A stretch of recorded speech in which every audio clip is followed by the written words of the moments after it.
Micro, here today to encourage you to connect with 811 before you dig. And I'm Micro, and I'm here because I love to dig in the dirt. It's true. He's also here because he's very small and not that bright. Here, for instance, we can see Micro doing what he loves to do. And here we can see the consequences of not doing what he should have done. Dude, why didn't you call 811? I forgot the number. See? Not that bright. Hi, I'm Dr. Aaron Stows with Martin City Animal Hospital, located just minutes east of 135th and State Line Road. At Martin City Animal Hospital, we provide cutting-edge diagnostic services, including digital radiology, ultrasound, and in-house same-day blood work.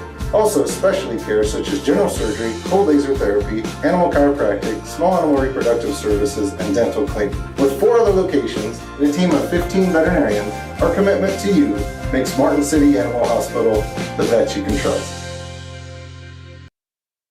HERS Incorporated in Spring Hill is your area's premier small engine repair shop. Before you replace that faulty trimmer or mower, let our experts get you back to work. And if you are in the market for a new handheld, we carry Maruyama and Red Max trimmers. Plus, HERS is still the best place for hydraulic hoses, cylinder repair, and mechanical control cables. If that's not enough, we're also a UPS drop-off location. To learn more, visit us at hersinc.net, call 913-247-3530, or just stop on by.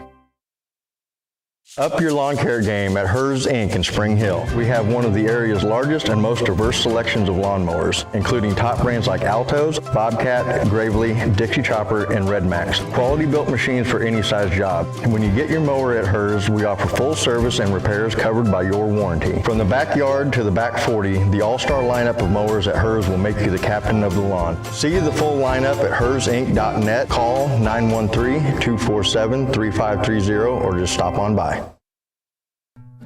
Number one, obviously, is safety. We definitely call 811 to find out if there are any buried lines, fiber optic, whether it be telephone or pipeline or anything. Don't take a chance. Don't think you know and say, well, I don't remember anything being put in there. Call 811 and make sure that that's identified, that there isn't something there before you make that crossing. Because in the end, we want everybody going home. As a 50th birthday present for myself, I went ahead and chose to get myself braces. I had had braces when I was a kid, and I had not done the whole retainer routine that I was supposed to, and my teeth had gotten out of whack. So Strode Orthodontics was highly recommended to me. I came down here and immediately was impressed with the professionalness of the staff, as well as just the kindness and the happiness and the joy that's in this office. I knew that this is the place that I wanted to come. It had to be a good place, and this was a good place.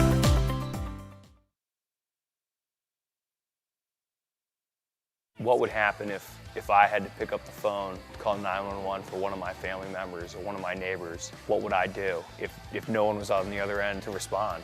What if there was no 911?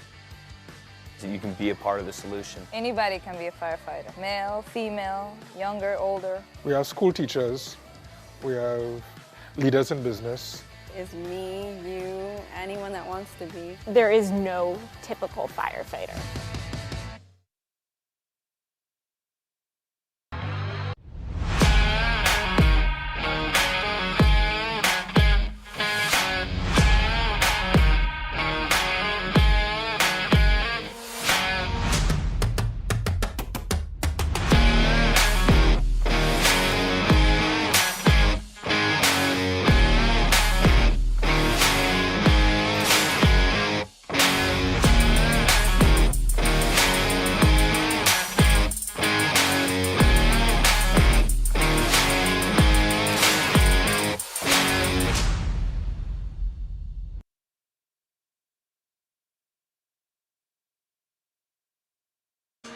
It's the final regular season series of the 2026 campaign for the top-ranked Cavaliers.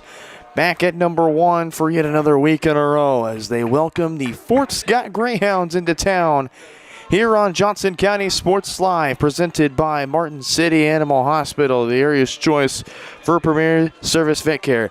Just east of State Line Road in Martin City Animal Hospital is where your cat or dog is treated like family.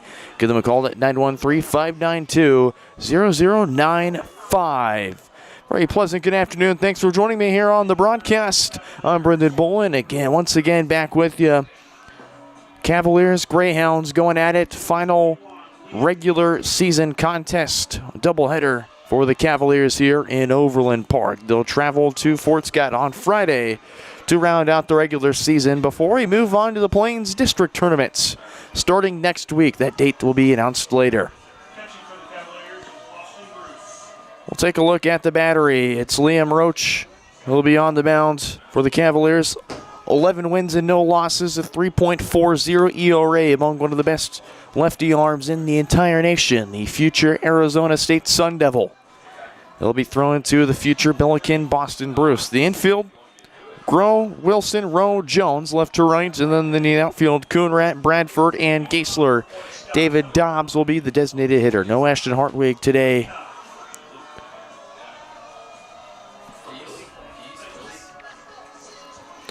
But they'll turn to Cade Gavina to lead things off.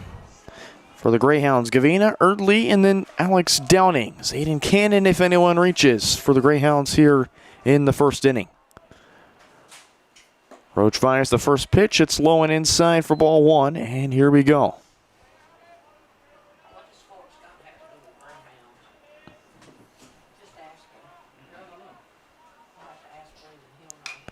1-0 is popped up in the air, and it'll carry out a play.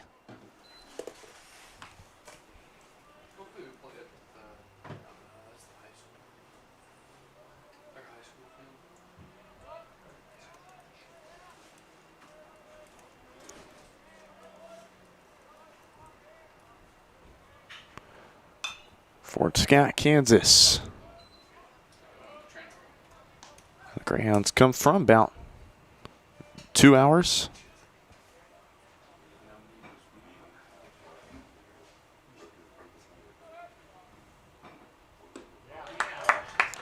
And it's a big swing and a miss for strike three.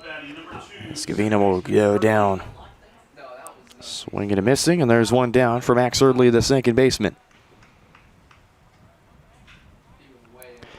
Fort Scott Community College, founded in 1919. It's the oldest public community college in Kansas. Only 2 people graduated in their first graduating class back in 1921.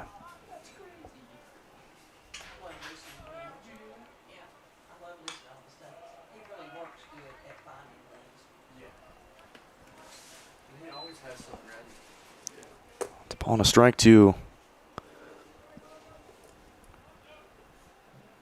Max Erdley. That one's in the turf and by Boston Bruce, 2-1.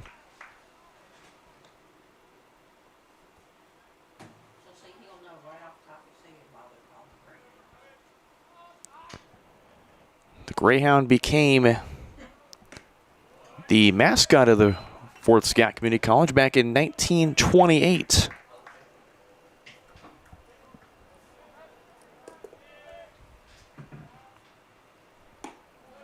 Swing and a miss from Erdley. It's 3-2.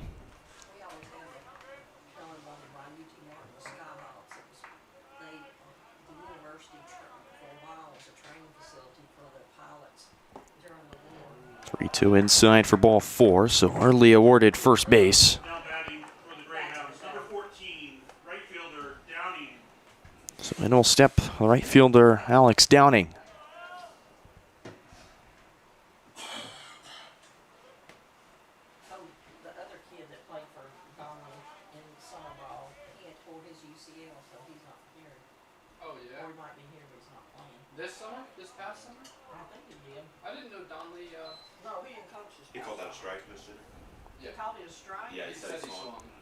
So Downing will start swinging. It's 0-1.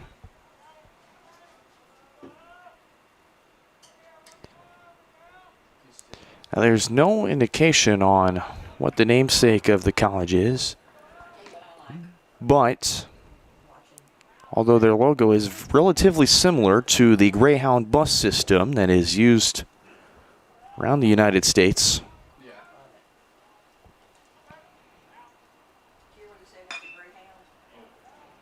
1-1 in the air into left field. Plenty of carry, but back to make the catch is Coonrat as he hits the wall.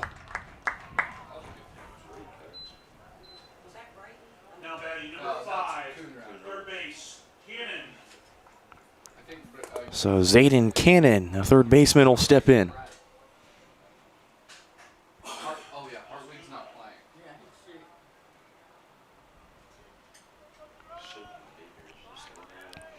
Greyhounds led by head coach John Hill III in his 18th year at the helm of the program.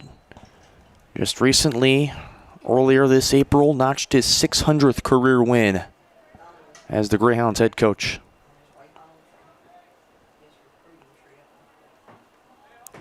Went to a KJ Triple School, C school here in Highland Community College before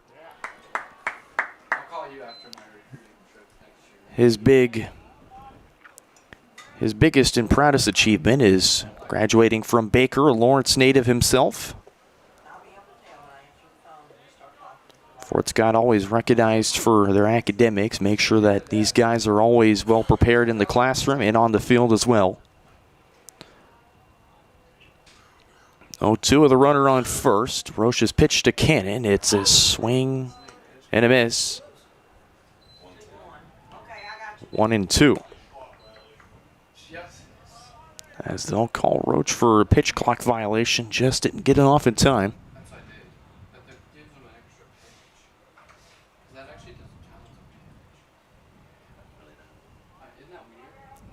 Zayden Cannon, the freshman from Willis, Texas.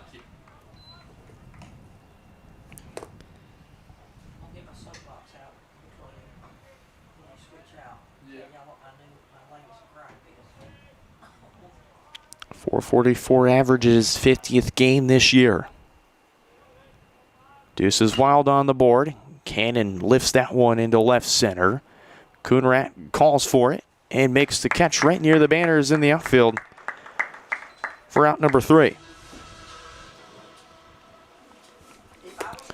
Greyhounds strand 1 on base. We move to the home half of the first. No score. Cavs up to bat next here on Johnson County Sports Live.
Back here in the bottom of the first, Ryan Bradford to lead things off for the Cavaliers.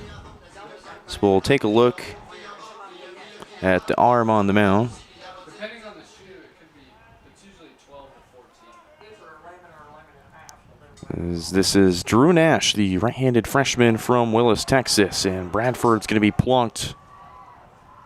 Now batting number 17, right field, Giesler. Then will step in Braden Giesler.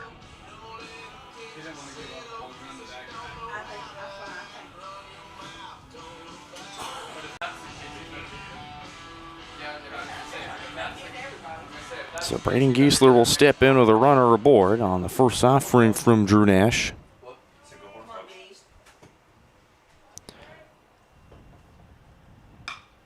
And Giesler bloops that into left center. Bradford is already around second, and he'll dig into 3. And it's the first hit of the day for either team, and it comes with a Braden Giesler single. So then Logan Grohl will have his chance to try and drive in a first run of the day.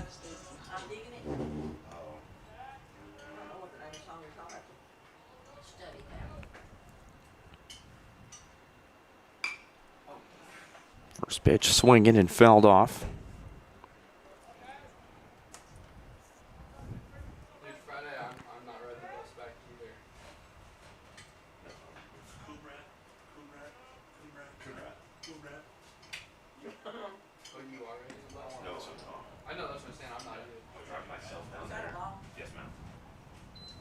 One and one to Logan Grohl, a sophomore from Gardner.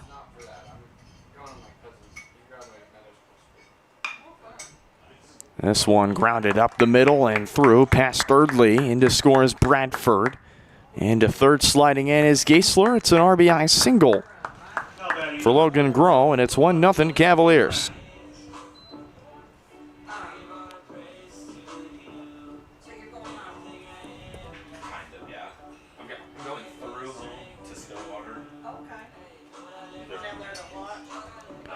So in steps in Colin Coonrat.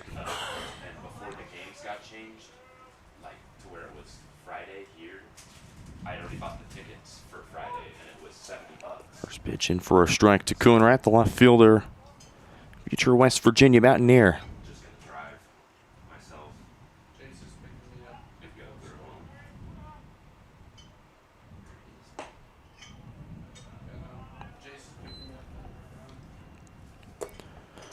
One. Drew Nash making his 12th start on the mound, 13th appearance overall, 8 wins and 2 losses. Boasts a 4.98 ERA in 59 2/3 innings this year.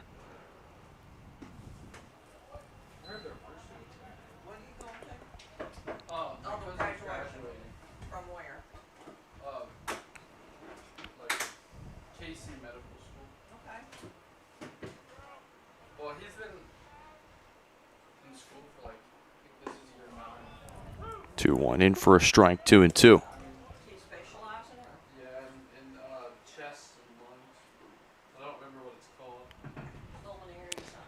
58 hits, 34 runs, 33 earned, 16 walks to 51 strikeouts. That's the line on Nash. The count moves to 3-2.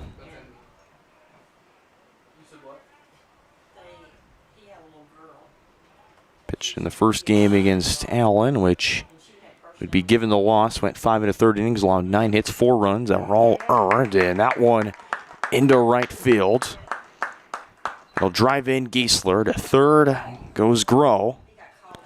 And it's another RBI single for the Cavaliers as it's Colin Coonrat to drive in the run.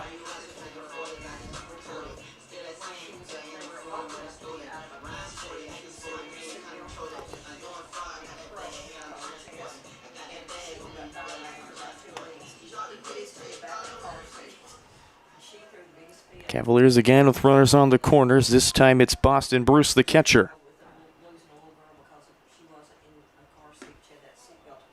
First one in for a strike. Just catches the outside part of the zone.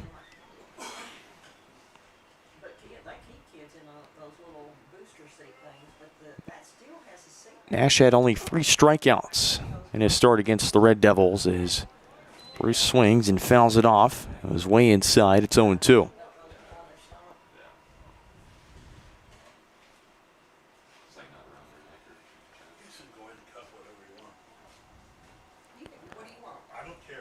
Boston a .434 average in 145 at-bats.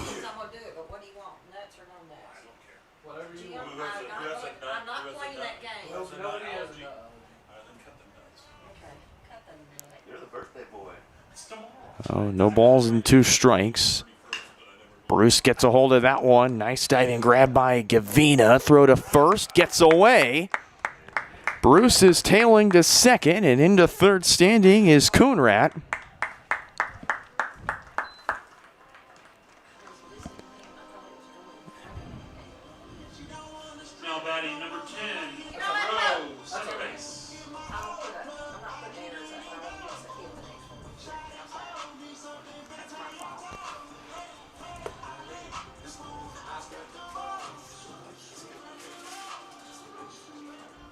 So it's 3-0 Cavaliers. As you think that's an air, Colt? Yeah. Briggs roll. Slams that one foul. I think he... I'll turn to Colton again. I think he might have made it just barely, unless... Okay, I'll agree with you.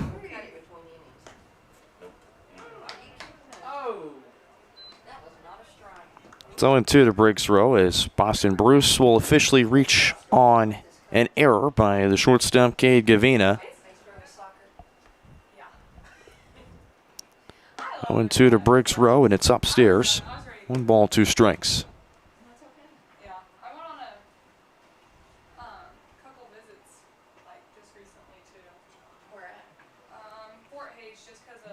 Briggs row hitting among his best, 411. And that one lined right to Gavina. There's the first out of the inning for the Greyhounds. Now batting number 5, Jones.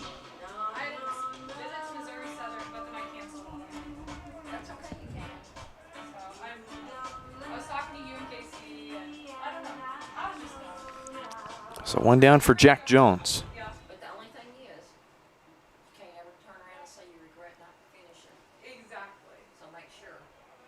Utility man from Prairie Village, Kansas, out of Shawnee Mission East High School. First one outside for ball 1.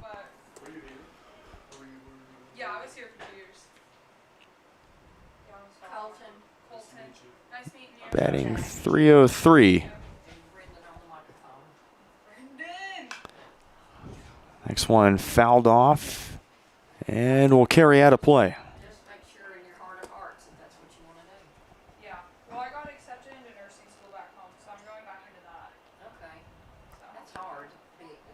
It's 1-1.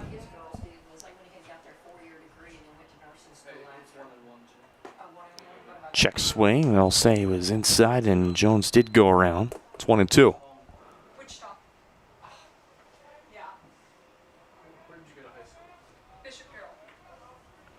At his best month of March, he batted .462, had 12 hits in 26 plate appearances.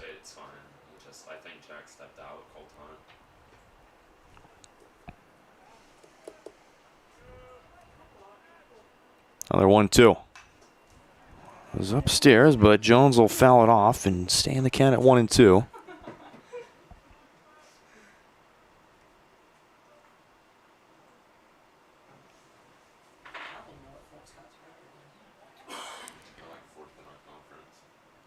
Jones had a 6-game hitting streak, but so far has been hitless in his last 2. He is 0 for 6 in his last 2 games with 2 strikeouts. 1-2 just misses high and upstairs, 2-2.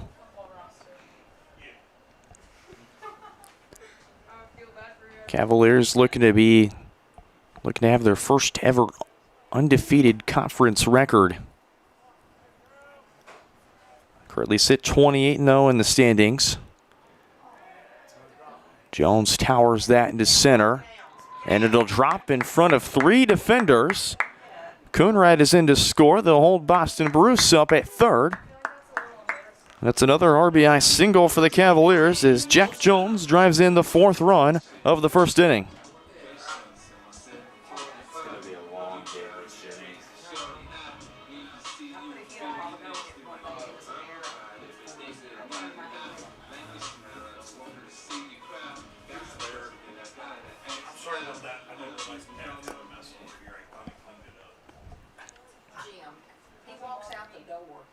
In steps Lucas Wilson. One right by him as he cuts through and misses. David Dobbs, who's fresh into the lineup, will be on deck in the 9-hole spots.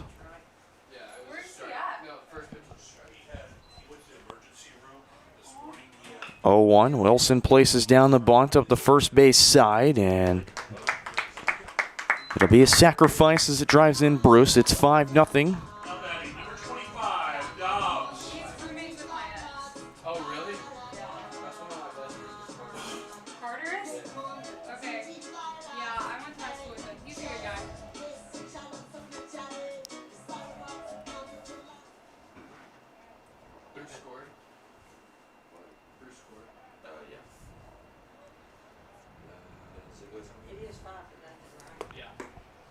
So David Dobbs steps in.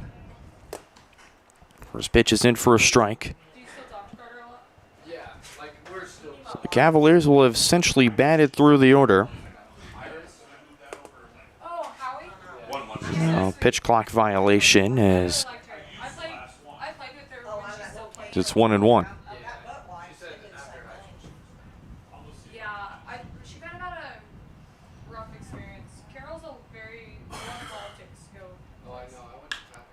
And Dobbs into left field, and not much room for Hampton to go as he ranges over to make the catch. As the Cavaliers will go through the order, they plate 5 in the first inning. So we head to the second. Cavaliers, big lead to start this ball game here on Johnson County Sports Live.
First pitch swing, and it's a towering ball into left field.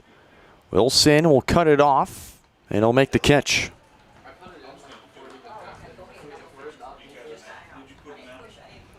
One pitch, 1 out for Roach here in the second.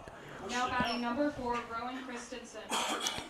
Only 18 pitches from Roach in the first. Hampton, Christensen, Ortner, and then Fagans if anyone reaches.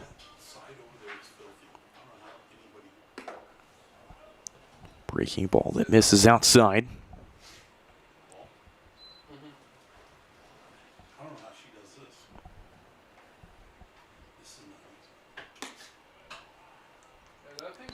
Rowan Christensen, the sophomore from Bentonville, Arkansas.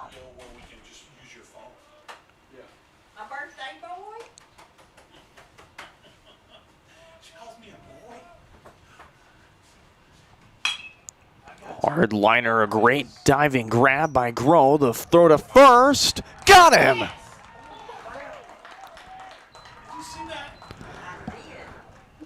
A diving stop that Groh had to still collect and throw, and he manages to gun down Christensen.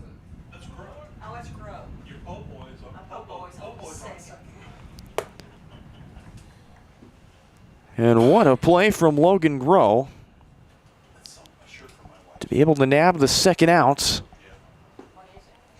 And Roach will start off. Cale Ortner swinging and missing.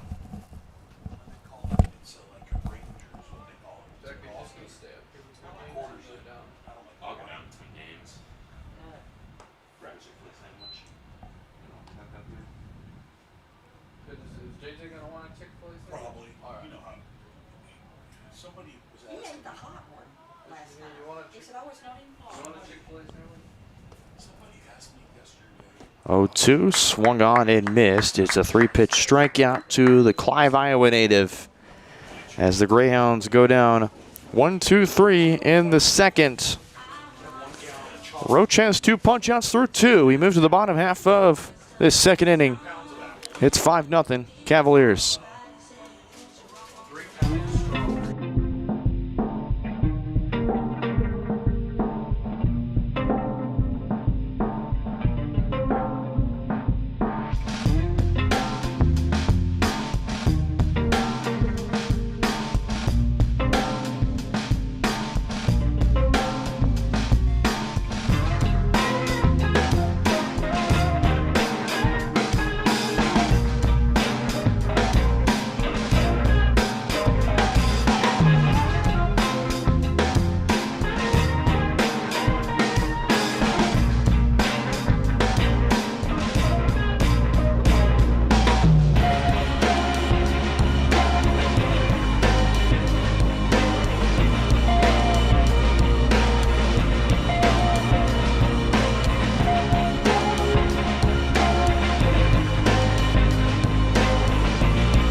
Bottom of the second, it's Ryan Bradford to lead off.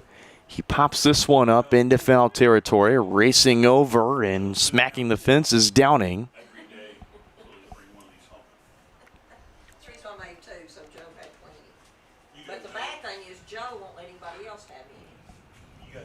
As Bradford starts behind 0-1. First pitch from Nash. Hit Ryan Bradford in the side. My brother and sister. We all share the same birthday. 1-1. Ryan Bradford just recently committed to TCU. One of the best JUCO prospects in the nation has found his home, and it's among one of the best colleges to play baseball, and Bradford lifts that to center. That'll be tracked in by Fagans for the first outs.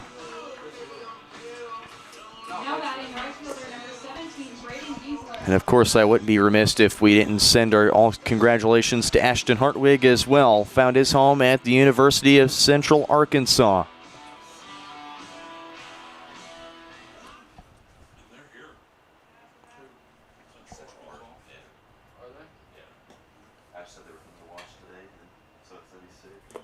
One down as Braden Giesler starts ahead 1-0.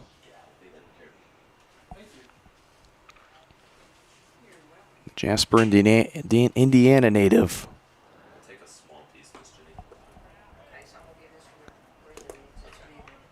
Been playing his best baseball. Slugging over 1,000.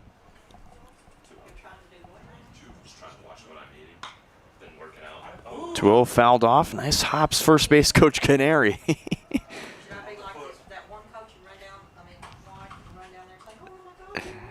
And in the dugouts. The dugouts chirping him. He gave the thumbs up that he's okay, so.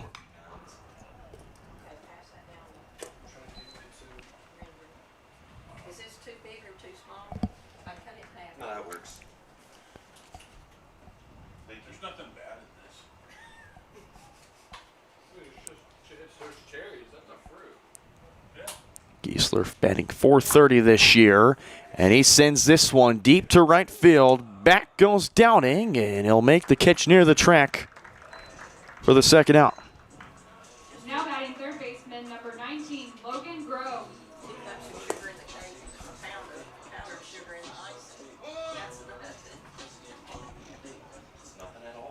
So 2 down for Logan Grove. RBI single to drive in Bradford. Start his day off. One foul ball. What kind of cake do you make for David? Now, Jim, that's a smart aleck question. What would you make for David's birthday? If I made one, Next pitch is outside, and he'll turn to the field umpire who says no swing. Count moves 1-1. he doesn't eat a lot of salads, but he does eat salad. He eats about 5 times a day. He eats 2 balls, 1 strike. he buys grass-fed or grass-finished beef, and he cooks it, and it's over half the time he puts peppers and onions and Grove fouls it off himself. That one definitely hurts a little bit. strawberry pie. Strawberry pie. Homemade strawberry pie. You don't put What's your rhubarb in favorite? there? We don't have rhubarb. Do we have rhubarb here? My friend in Nebraska used to raise rhubarb, and my friend in Tennessee did, but I've never Logan Grove among tied for 6th and all time in hits as he strikes out swinging. Only his 18th of the year. And the Cavaliers will go down 1-2-3 to start the second. We head to the third. 5-0 Cavs still leading it here in Overland Park.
First pitch blown right by Fagans. Fagans, McCorville, and then back to the top of the order with Gavina. Next three due up. $9 a bag about this big. I'm like, no, I could dehydrate my own apples. At my place right now, Liam Roach at 95 strikeouts on the year.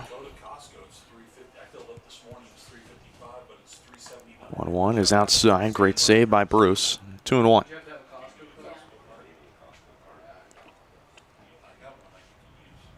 Does Sam's do the same thing? I got Sam's. yeah, you do the same. I bet their price of gas is cheaper too. But our gas in Raymore, Foul tipped back in the glove. 2 balls, 2 strikes.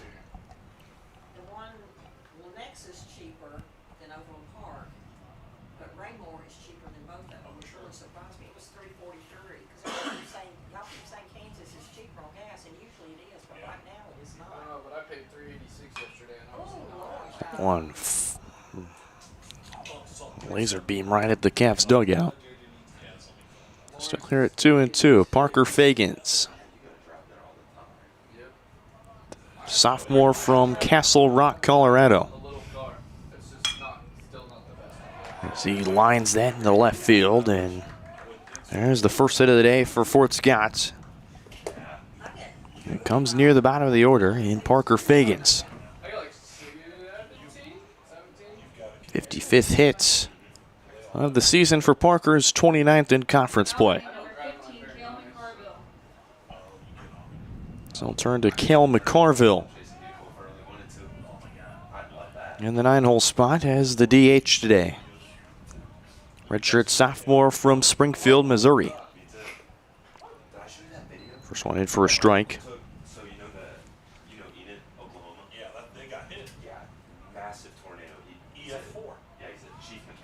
Hasn't been off to his strongest start in the month of April. It's back in safely is Fagans. Carville only has 4 hits in 17 at-bats this month. Driven in his lowest 5 runners.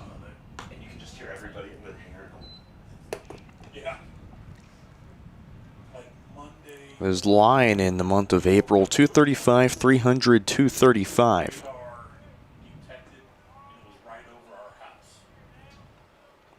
Well, he's been pretty disciplined. Only 2 strikeouts and 2 walks.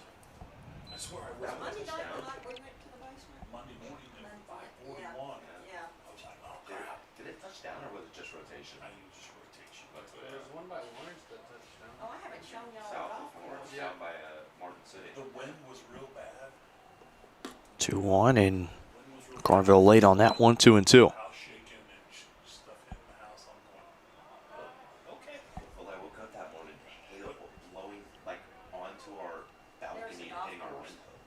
I was hoping that my car would just get told about.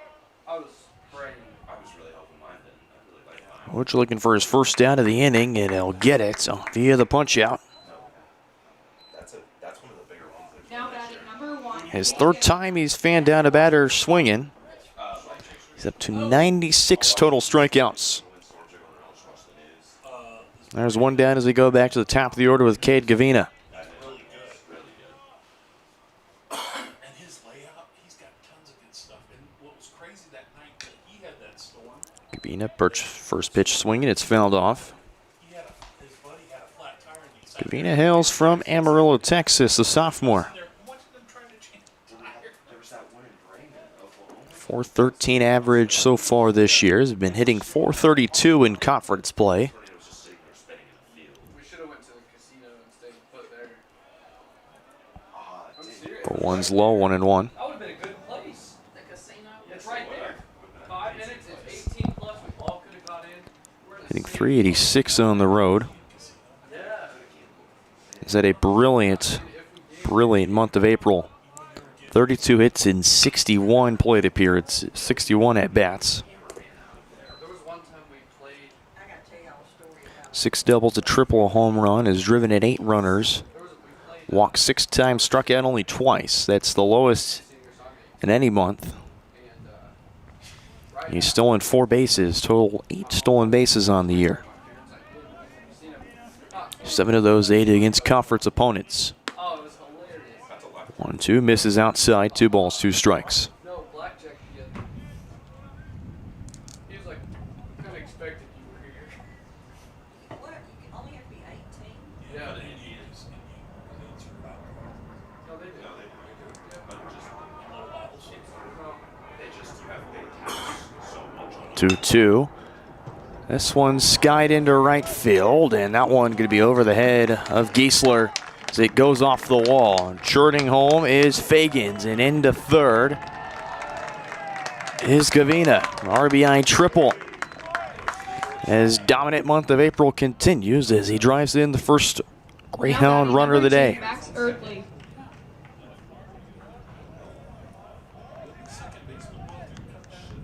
Well, I feel like once you get higher up, there's a lot of different stuff than what you actually learn in high school and stuff like that. just kind of like just what Only situations. thing I'll tell you, you've got a problem with it going in there, he's the one that changes all the stuff. Grab about it. He'll tell me. First one fouled off the net. Max Erdley reached via the walk on 6 pitches. Some aren't like Greg.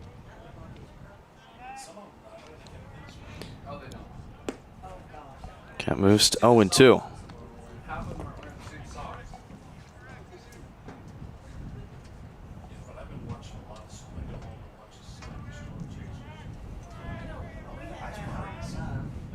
On that TV that David got on. Hurley protecting the plate, fouls an 0-2 off. Redshirt sophomore infielder from Stillwell, Kansas, around the Overland Park area, or around the Johnson County area, I should say.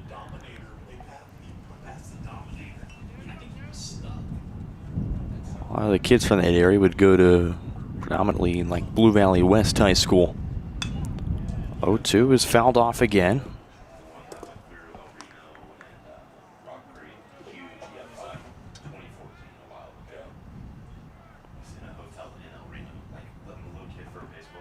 Early, in fact, went to Blue Valley High School. That's 1-2.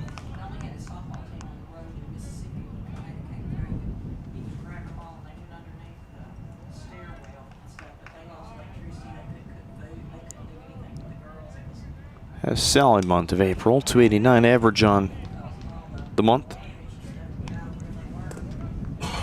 Be the 7th pitch that Roach will have to give to Max Erdley.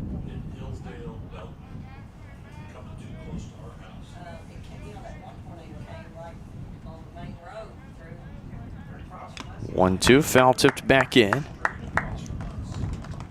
There's the 4th punch out for Liam Roach, who has 97 strikeouts.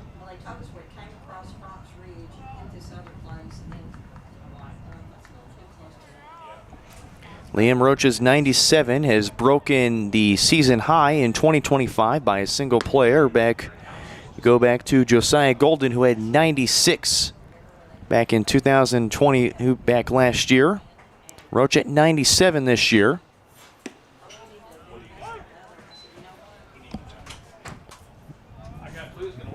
Well, as the count moves to 1-1. Big swing and a miss from Downing. Almost falls out of his shoes there. It's 1-2.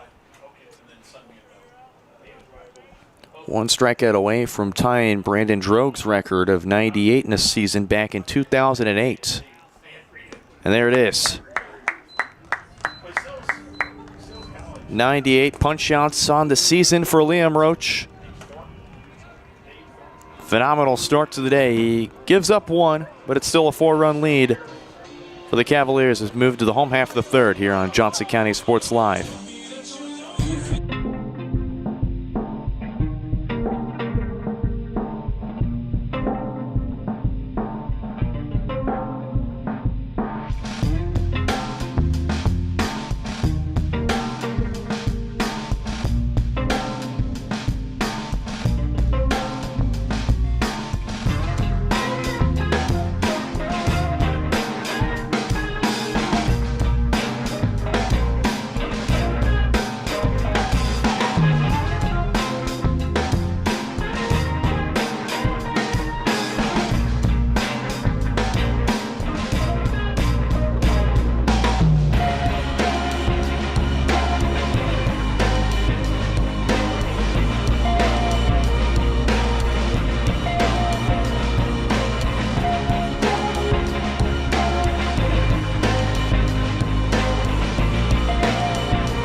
Bottom of the third as Colin Coonrat will lead things off. First one inside, it's 1-0. Him and Ryan Bradford both broke the single season home run record.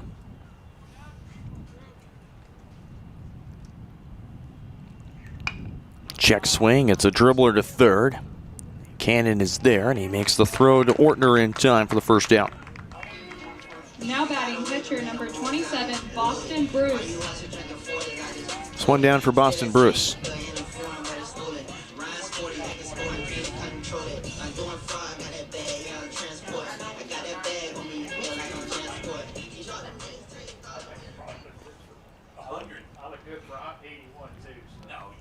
Boston Bruce drove in Logan Groh as he reached on an error by Cade Gavina.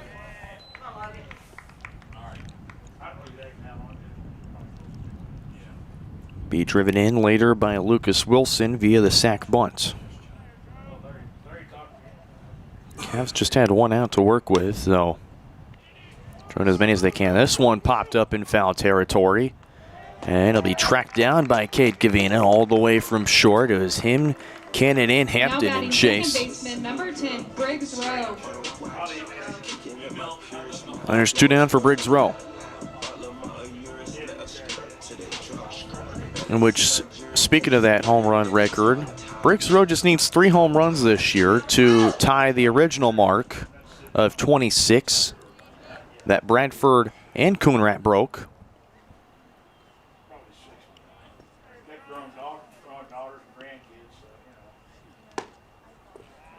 First one inside, it's in for a strike.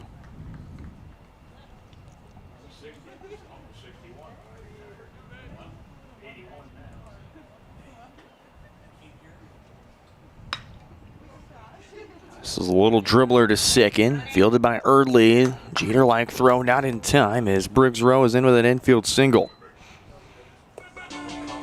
Now batting first baseman number 5, Jack Jones. Gets on base for the first time today after lining out to Gavina. There's two down for Jack Jones.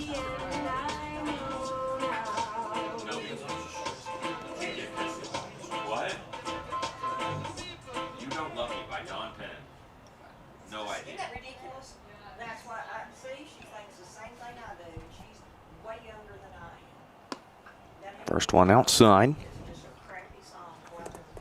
to Jack Jones.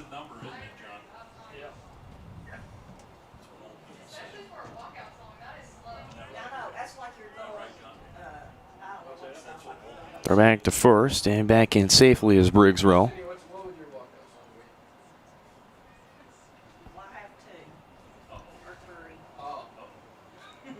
Briggs Rowe's 29 home runs ties him for third most in a career by a Cavalier. There he goes to second. Throw down, tag applied, and they'll get him at second base. 24th time the Cavaliers have been caught stealing this year. As we move to the fourth, it's 5-1. Johnson County is still in front.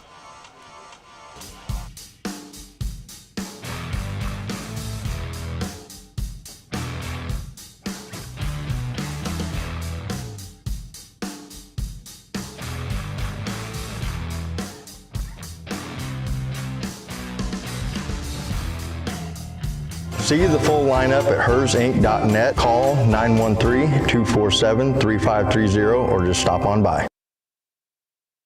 My name is Dr. Claire Strode. I'm the owner and orthodontist here at Strode Orthodontics. You may run into me out at the soccer fields or out on the baseball diamonds. The things that I love most about orthodontics are when patients tell me how much they enjoy their smile and how much more confidence they have after having their treatment. We love serving the families and people here in South Johnson County and also surrounding areas. And I look forward to serving you and your family. Question: what What will you find on all over-the-counter or OTC medicine packages to help you choose the right drug and use it safely? The answer? The drug facts label. This label lists the medicine's active ingredients and purpose, how much to take, and warnings you should know before using it. Remember, even OTC medicines you buy without a prescription can cause side effects you don't want. So follow the information listed on the drug facts label. For more information, visit fda.gov/drug facts label. A message from the U.S. Food and Drug Administration.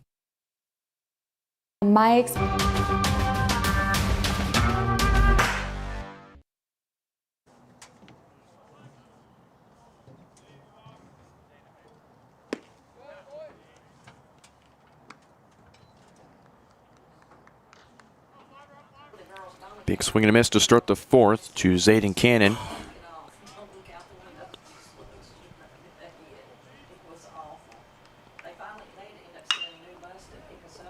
Quickly 0-2. Roach's day is done after 3. They'll turn to Anson Siebert, the right-handed freshman from Overland Park, Kansas, and of Blue Valley Southwest High School. Making his 5th appearance out of the bullpen. And it's a quick 3-pitch strikeouts. His 5th of the year. There's one down.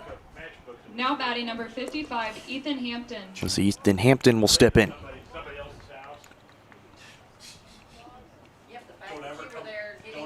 Siebert has a win and no losses. Through 4 2/3 innings of work this year. 8 hits, 4 runs, 1 earned, 2 walks, and 5 strikeouts now. An ERA of 1.93. And yes, this kid is freakishly tall, 6'9", 235 pounds.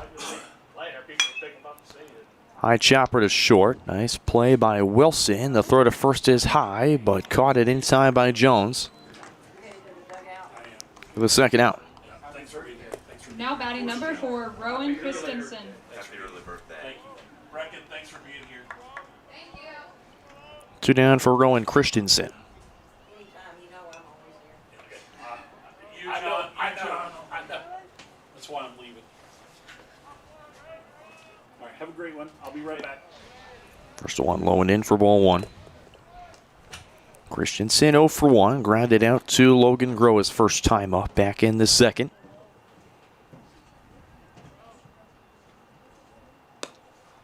One 0 misses outside. It's 2-0.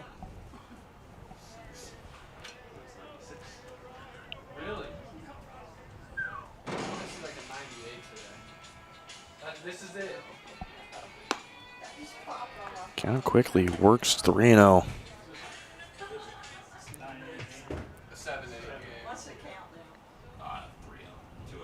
Our second one will be 3 balls, no strikes as Siebert fires in the first strike. 3-1. This last outing, you go back to the last game of the KCK series, went 2/3 of an inning. He gave up a hit, and he also gave up a walk as well.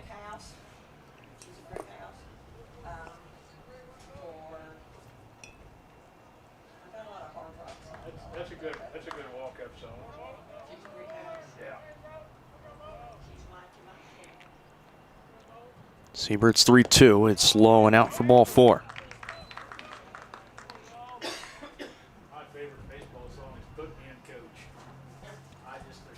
Now batting number 17, Cale Ortner.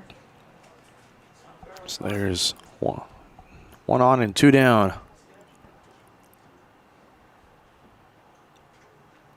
for Cale Ortner.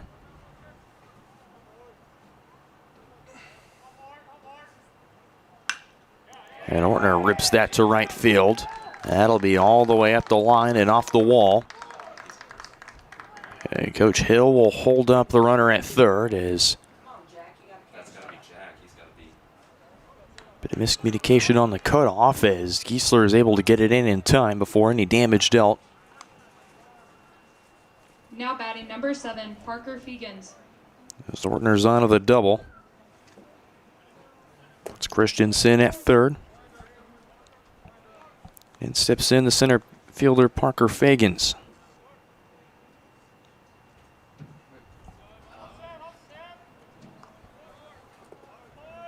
scored the first run of the day, had a single back in the third inning.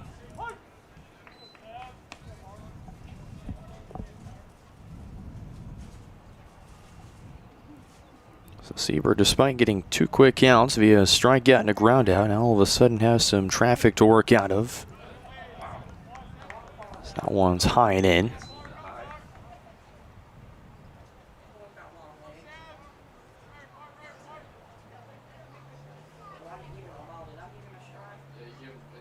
Siebert's only walked now 3 batters in his career. It's 2-1.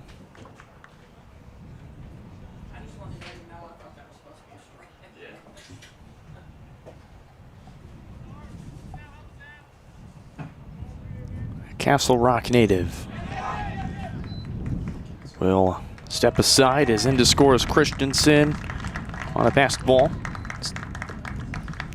Second run of the day for the Greyhounds. It's 5-2. Swordner will advance to third.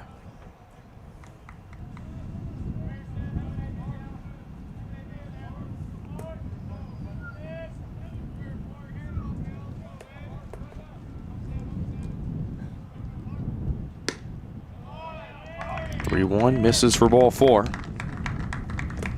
So we'll put runners on the corners.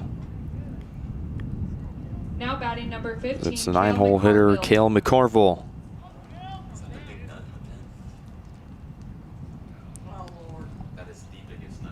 Out comes pitching coach Wally Neller. We'll try and talk to Jansen Siebert as Greyhounds after the 2 outs. Walk, double, walk. And then 1 run came in to score.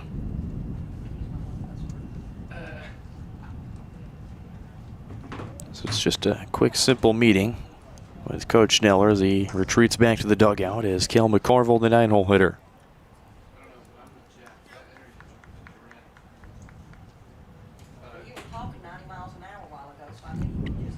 The umpire letting us know that there's only 1 more pitching coach visit this inning.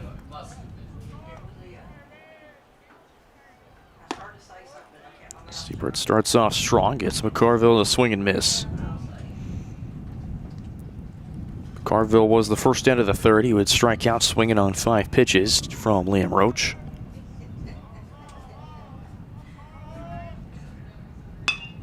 That one grounded up the middle, fielded by Briggs Rowe, steps on second himself, and that's how he ends the top of the 4th.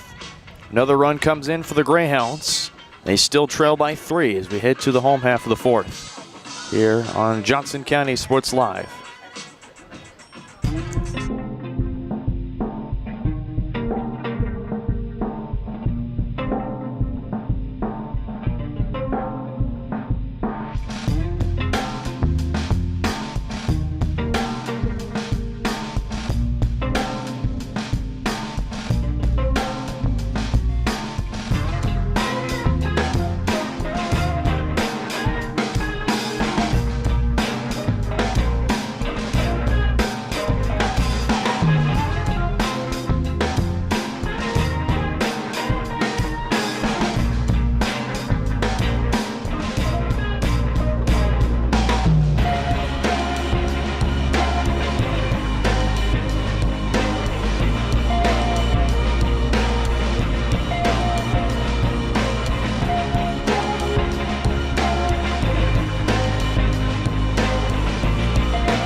Bottom of the 4th is Drew Nash back to work. Pitch count at 50. Jack Jones steps back in. It's Jones, Wilson, and Dobbs. And back to the top of the order with Bradford. If anyone reaches.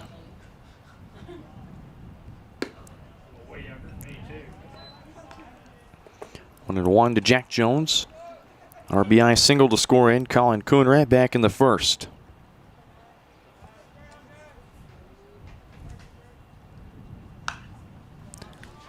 Jones pops that up, and it's going to be way out of play.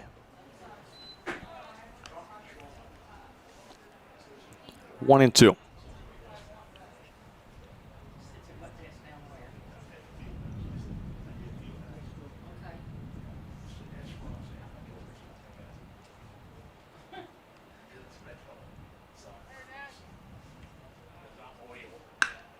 And Jones lifts that into left center field. Back goes Fagans and Hampton at the track, and it's off the wall. That's a stand-up double to lead off. Bottom of the fourth for Jack Jones. Now batting shortstop, number 23, Lucas Wilson.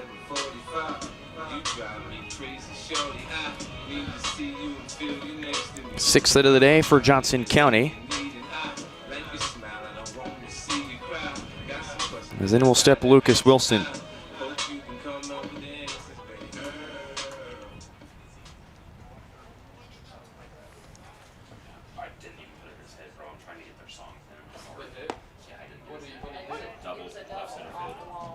First pitch in for a strike to Lucas Wilson.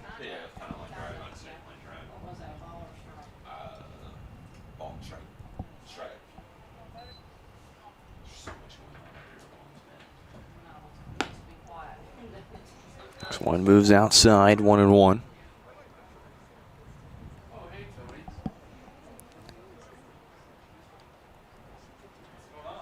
And for the freshman, Drew Nash.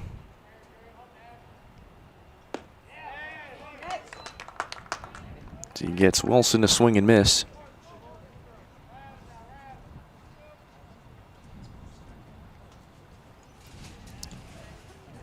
They'll look to go about 5 or 6 innings as trying to escape this jam in the fourth. As Wilson cuts through and misses the first out of the fourth. Now batting designated hitter number 25, David Dobbs. Making it only the second punch out for Drew Nash. There's one down for David Dobbs.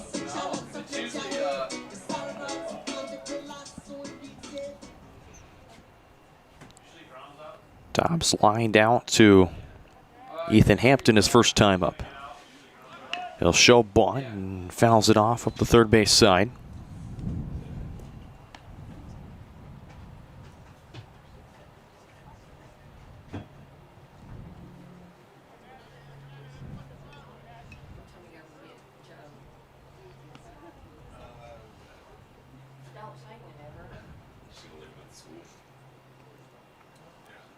Dobbs' first appearance since April 12th when he went 1 for 3 against Baker's JV. Grounded to third. Cannon checks over at second, but the throw to first in time.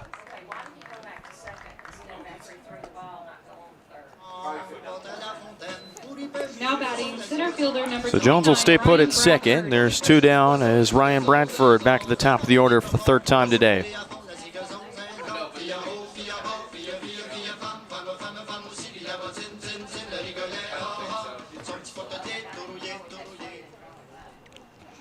Bradford 0 for 1, a flyout, and he was hit by a pitch back in the first inning.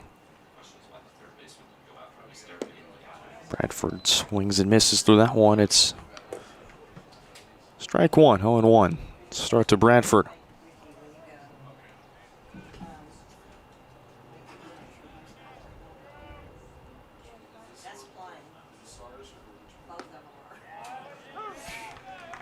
It's quickly an 0-2 count now to Ryan Bradford.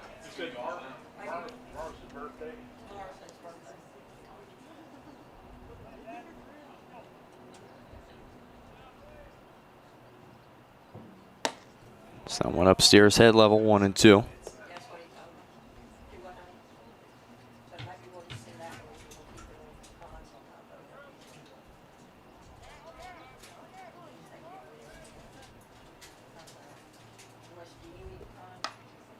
Another foul ball.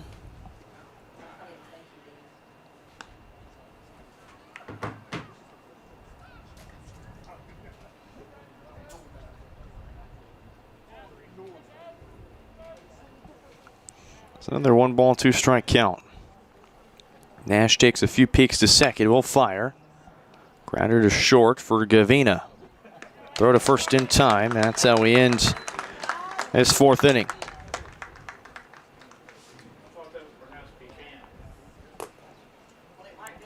Cavs strand 1 on the bases in the 4th as we move to the 5th. Still a 3-run lead for Johnson County. Here in game 1 of this doubleheader. You're watching Cavalier Baseball on Johnson County Sports Live.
Back here in the 5th, it's Anson Siebert. Great off speed that lands in for a first pitch strike. Cade Gavina back up for the 3rd time today. It's Gavina, Erdley, and Downing, then Zayden Cannon if anyone reaches. Ball and a strike.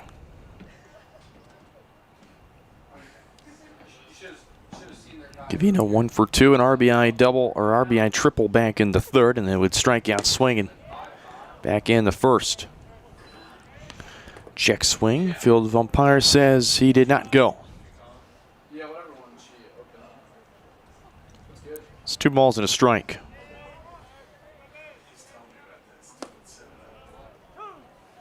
No, it's even 2 and 2.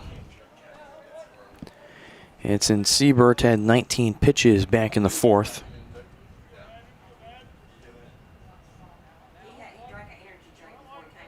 There's another 2-2.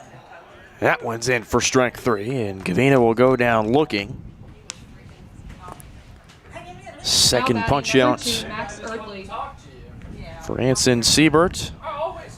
There's one out early to start the 5th inning.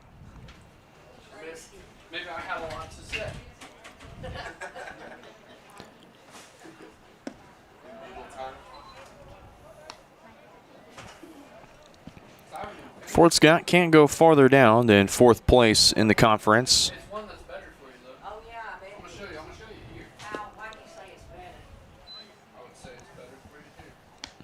As Cali, they're just a game behind him at, well, Fort Scott at 19-9, Cali at 20-8, and then KCK, who's in 2nd, at 22-6.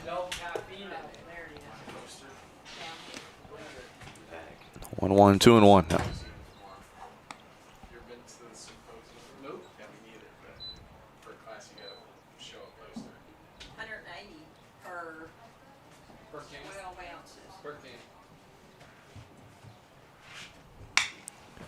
Hard grounder to short, and Wilson bobbles it.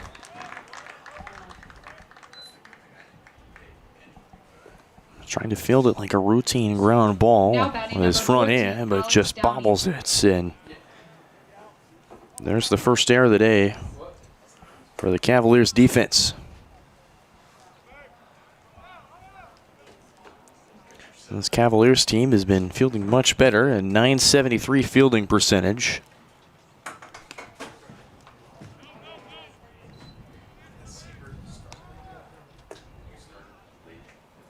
First one's inside 1-0.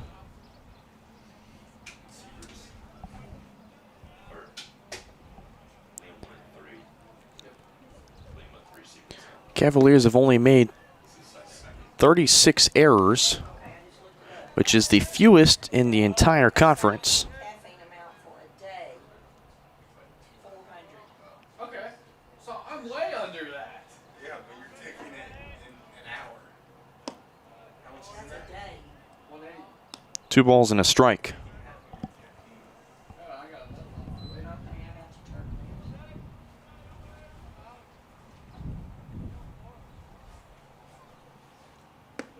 KCK in second place in errors. They only made 44.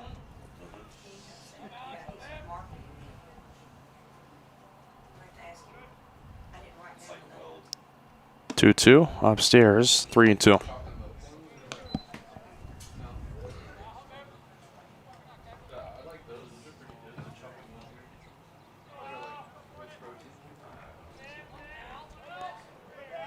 Full count, 1 down.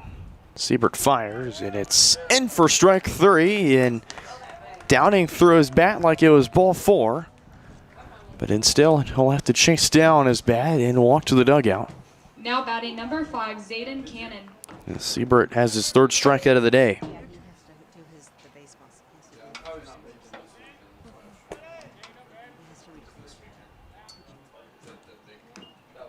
Great off speed that gets Cannon to foul that one off.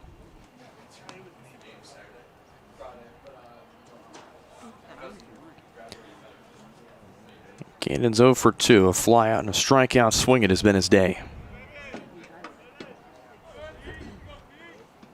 Greyhounds only been able to muster 3 hits so far on the afternoon. This one right to Wilson. Throw to first in time. And the Cavaliers will hold up another runner on the Greyhounds total today at 5. We move to the bottom of the 5th. It's still 5-2.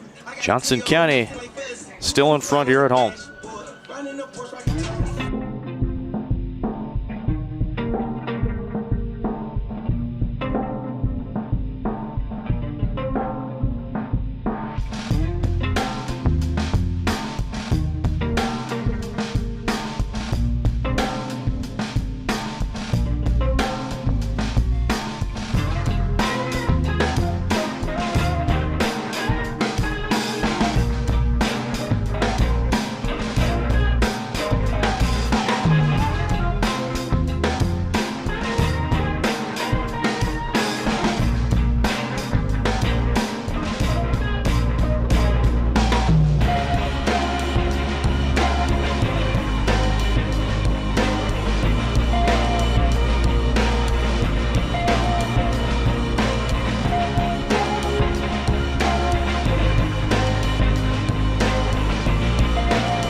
Bottom of the 5th is Johnson County. Escapes with just only 1 runner left on base.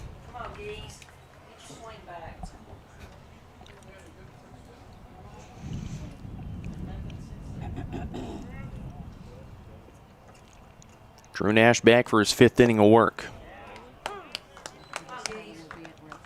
Gets Giesler quickly down to an 0-2.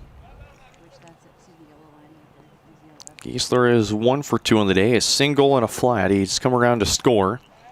It's driven in by Colin Coonrat on an RBI single. And Giesler lifts that one deep to left field. Has plenty of carry, and it just hooks foul.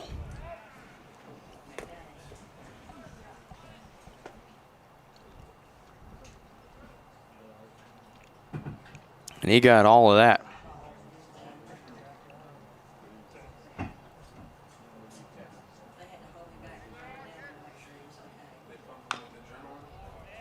There's another foul ball. Giesler protecting an 0-2. Be the 5th pitch he sees from Nash in this at-bat.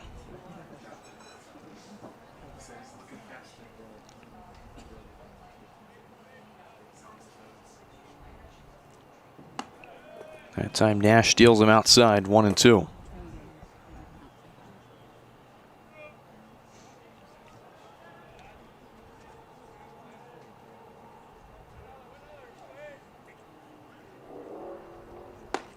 Giesler swings through and misses. There's the first out of the inning via the strikeout. Number 19, Logan Groh. Just only the 3rd today for Drew Nash. There's one down for Logan Groh.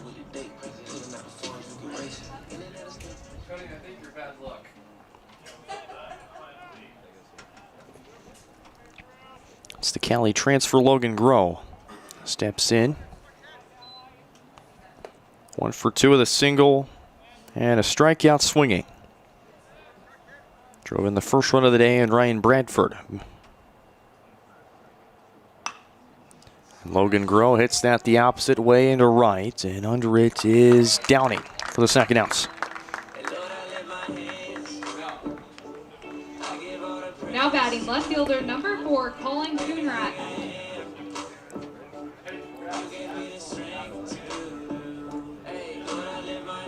Colin Coonrat.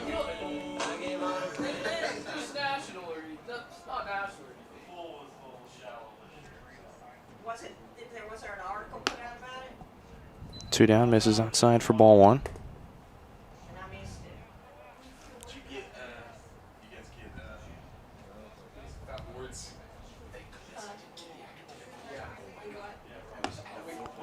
1-0 is upstairs, 2 balls, no strikes.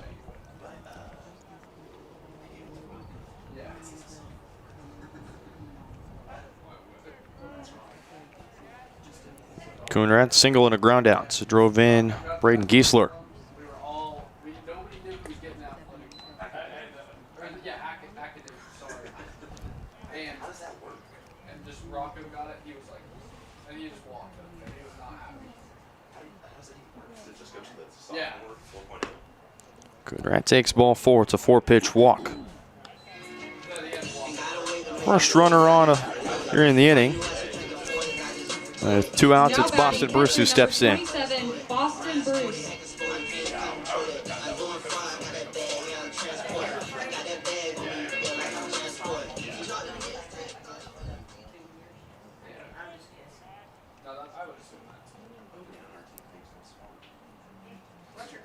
Boston Bruce. So for 2, he reached on an error and would come around to score. And also popped out to Cade Gavina.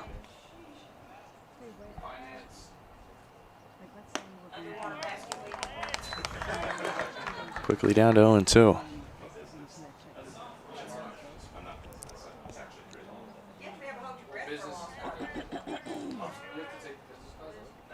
Two down with a runner on. Briggs Rowe is it on deck as Bruce takes side out, 1-2.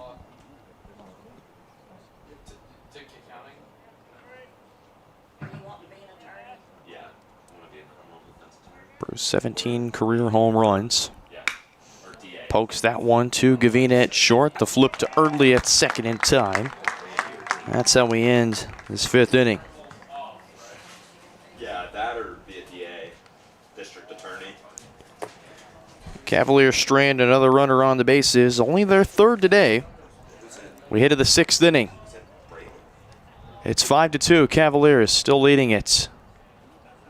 We're closing in on the end of Game 1. You're watching Cavalier Baseball on Johnson County Sports Live, presented by Martin City Animal Hospital.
Back in here in the top of the 6th.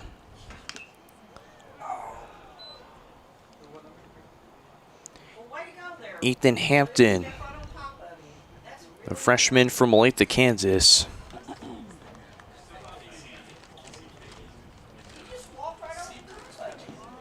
Stands at a mighty 6'7", 235 pounds. 0-1 to third. It's Groh. Throw to Jack Jones in time for the first down of the 6th.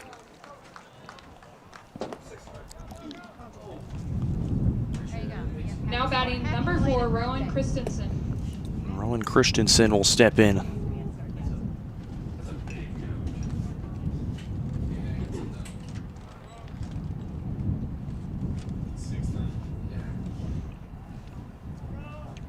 The Arkansas native,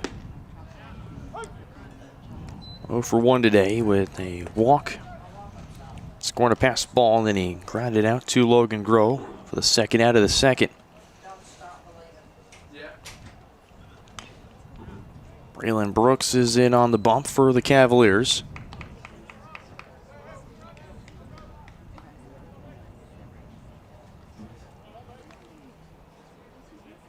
Right-handed sophomore out of Tuttle, Oklahoma.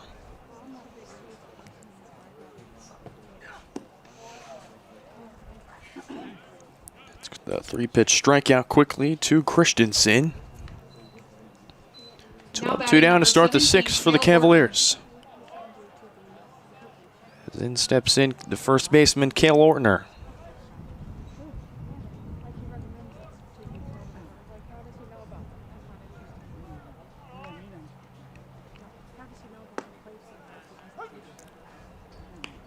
Their first pitch strike for Braylon Brooks, his third. 0-1. Brooks fires, and it's in for a strike 0-2. That's what Brooks does so well, is he gets ahead and counts. Already the first 3 batters he's had a first pitch strike. He's not thrown a ball yet. And he quickly deals back-to-back punch-outs to retire the Greyhounds in order here in the 6th. Just pure dominance. Just only 8 pitches needed from Braylon to head to the home half of the 6th. Last chance for some insurance for Johnson County. It's 5-2. Here as we head to the home half of the 6th on Johnson County Sports Live.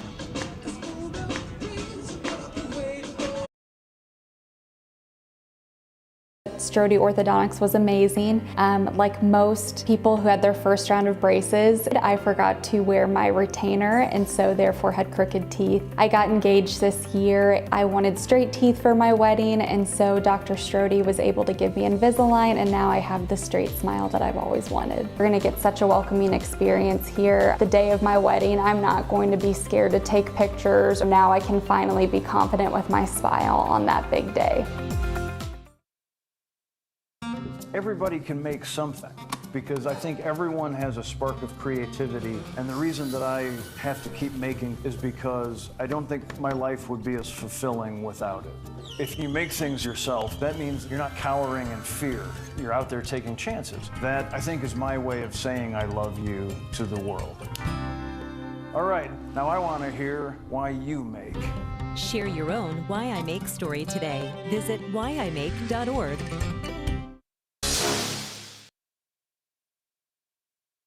Bottom of the 6th here at Overland Park. Brendan Bolin back here with you. Cavs' last chance to try and add some runs before we head to the top of the 7th. We'd like to thank one of our sponsors, Attic Self-Storage, I-35, I-435. They offer climate-controlled units, RV, and vehicle storage, plus clean, move-in, ready spaces. As a veteran-owned, community-focused business, Attic features monitored 24/7 units with friendly on-site managers. Rent, reserve, and pay online anytime at attic-storage.com.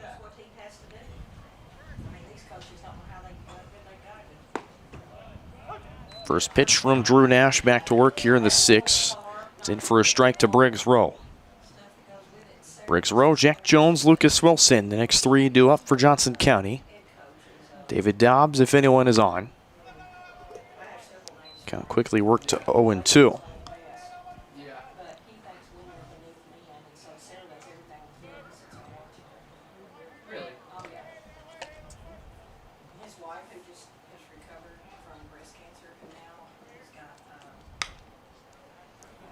And their 0-2 fouled off.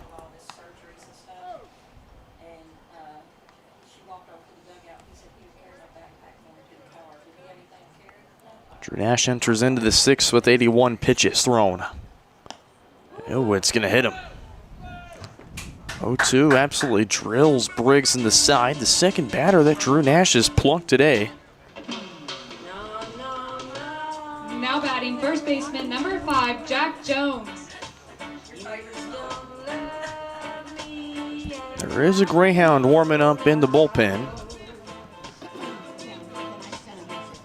That's need be if Drew Nash cannot escape this inning.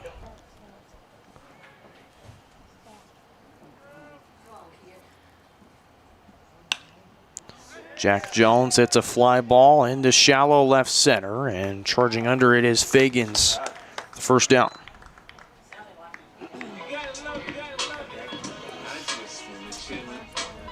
Now batting shortstop number 23, Lucas Wilson. 1 down and 1 on for Lucas Wilson.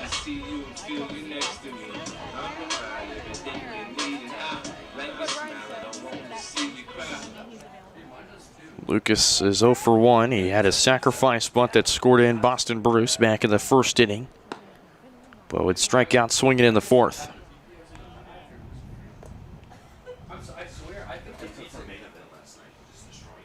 Steps in here in the 6th.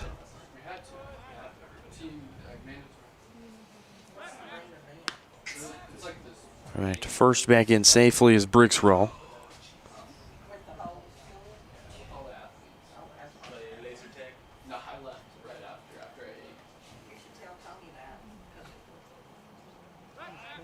Another throwback to first, and another slide back in safe is Briggs Rowe.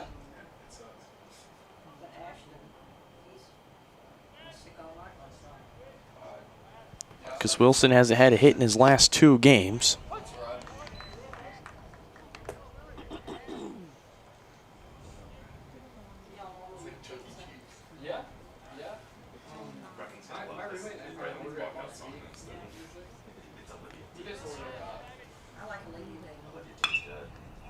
One fouled off. 5 of Lucas Wilson's last 11 games, he's had multi-hit games.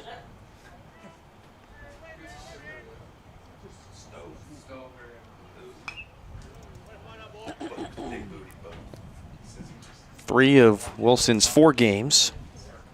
In the KCK series, he had 2 hits.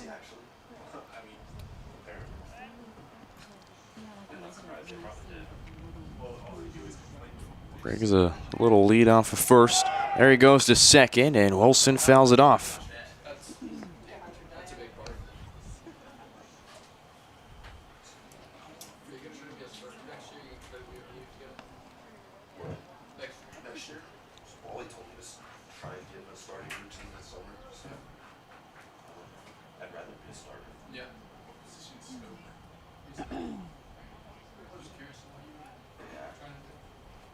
They're 1-2, and Wilson goes down swinging. Second time today.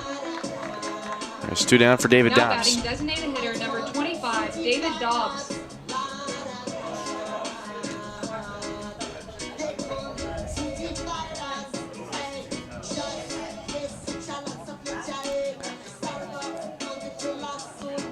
David Dobbs 0 for 2 today. He's hitless.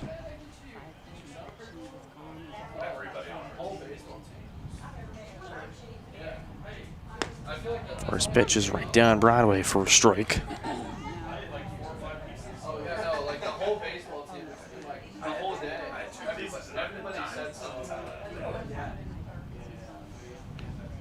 Again, hasn't made an appearance in quite a few series. That's 0-2.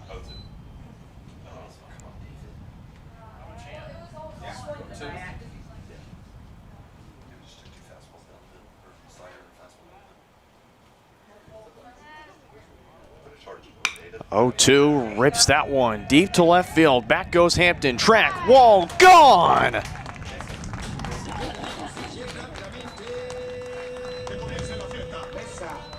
Two-run shot for David Dobbs. His 5th home run of the season.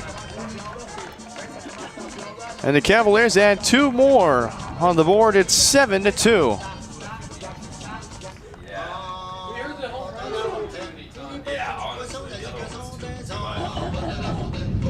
Now batting center fielder number 29, Ryan Bradford.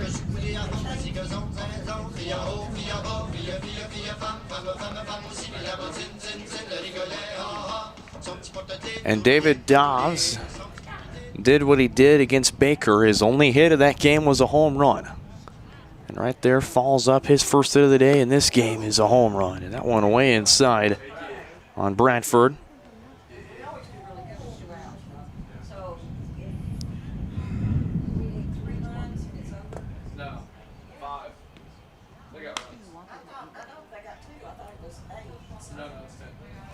It's 1-1 to Ryan Bradford.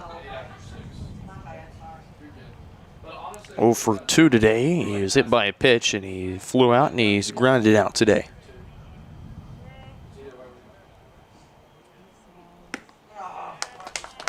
One ball, 2 strikes. And Dobbs's 1 home run was the 160th or 169th. 1-2 at head level and way in.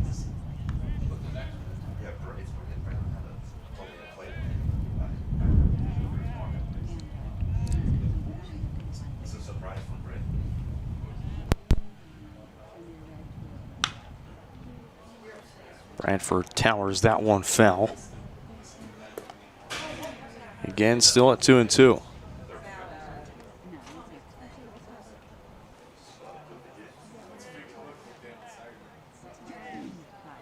Drew Nash, home run he gave up was his 9th this year that he's given up. Deuces wild across the board for Bradford. Reaches on that one, fouls it off again.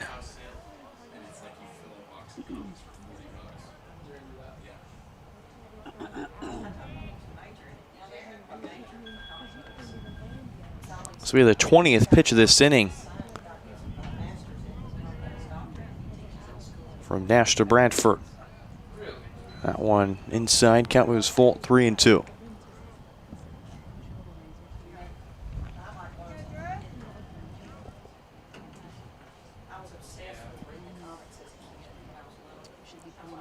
Nash trying to look to avoid another walk, and this time he'll get Bradford to pop it up in the infield in foul territory. And running over to make the catch is Zayden Cannon for out number 3. Cavs will plate 2 on a 2-run shot from David Dobbs, his 5th of the year. Makes it a 7-2 ball game as we head to the 7th here on Johnson County Sports Live.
First pitch fouled off,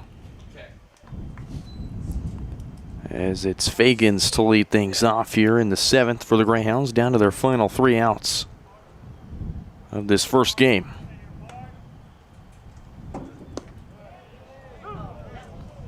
Brooks quickly works to an 0-2. That's the 4th straight batter now that he's thrown a first pitch strike to. Ground out and then back-to-back strikeouts swinging. Whereas the last inning that Brooks worked in only 8 pitches.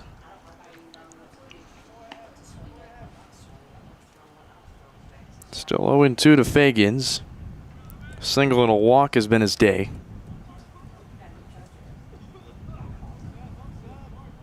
Be out on a fielder's choice from McCarville. Chopper to third. Grove fields it. Has to throw quick, and it's not in time. It'll be the second hit for Fagans. Now batting number 15. The Greyhounds will start with the runner on first. Up for Cale McCarville.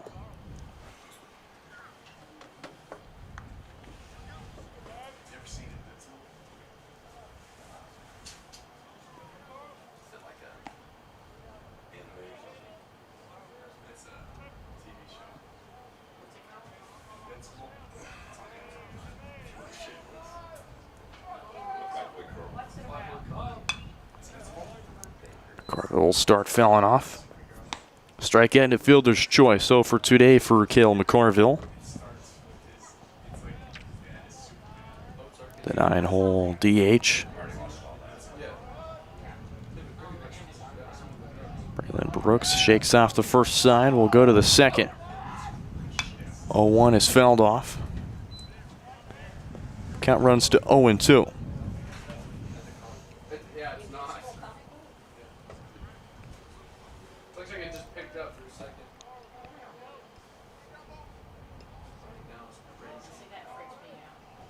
Again, Johnson County will play the 8th team in the standings in the Plains District Tournament.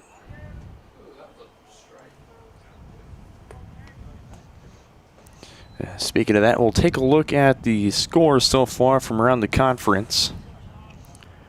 Hutchinson's up on Garden City, 6-1 in the bottom of the 6th. Garden City, one of the 3 teams that Johnson County could possibly play next week as McCarville swings through and misses. Third punch out for Braylon Brooks. Here's the first out of the 7th. Now batting number 1, Cade Garbina. Cade Gavina. Cloud County up 1-0 in the top of the 5th over Seward County. They'll start off at Brent Goldfield in Liberal, Kansas. Barton will take on Labette, or actually that game was canceled. Coffeyville and Neosho will square off. Dodge City will square off against Colby. Start off playing at Casey Quagliano Field at Young Memorial Park in Colby, Kansas.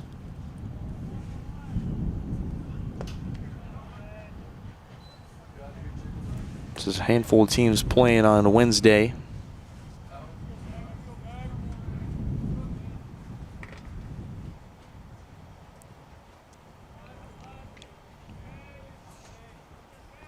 Take a look on Thursday. Cowley and KCK will start their series.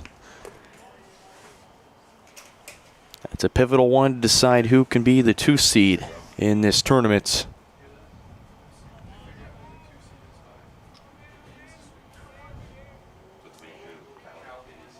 Butler and Pratt square off against each other. Pratt is mathematically eliminated from Plains District play.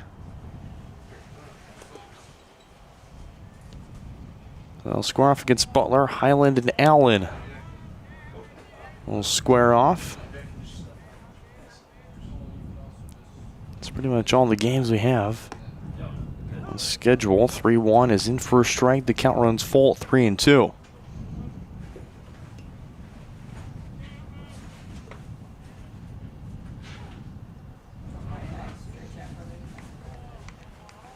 Brooks shakes off 3 signs before looking at the 4th. 3-2. Breaking ball.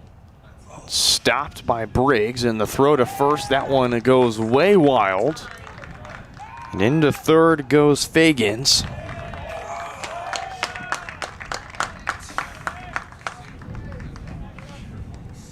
So Gavina will reach on a single with an error.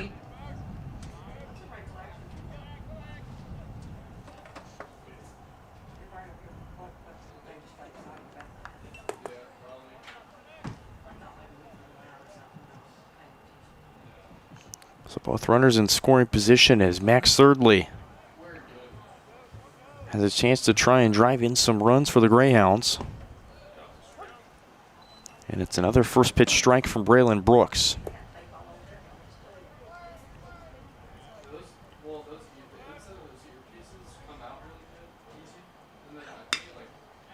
This one skied into center. In to score is Fagans. 3rd Greyhound run of the day. Is it the sac fly for Fagans? Or as Fagans comes across, Thirdly. The sac fly makes it 7-3.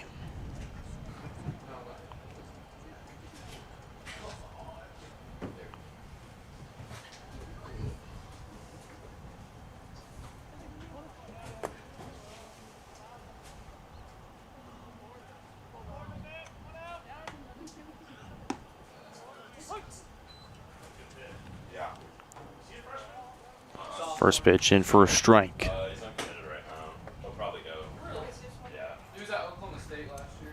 To Alex Downing. Beautiful off speed that lands in. It's 0-2.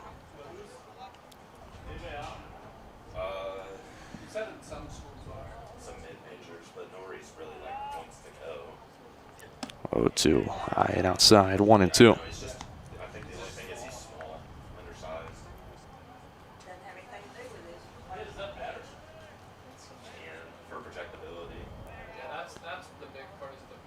Or 1-2, that's in there for strike 3 on the low inside corner. Downing doesn't like it.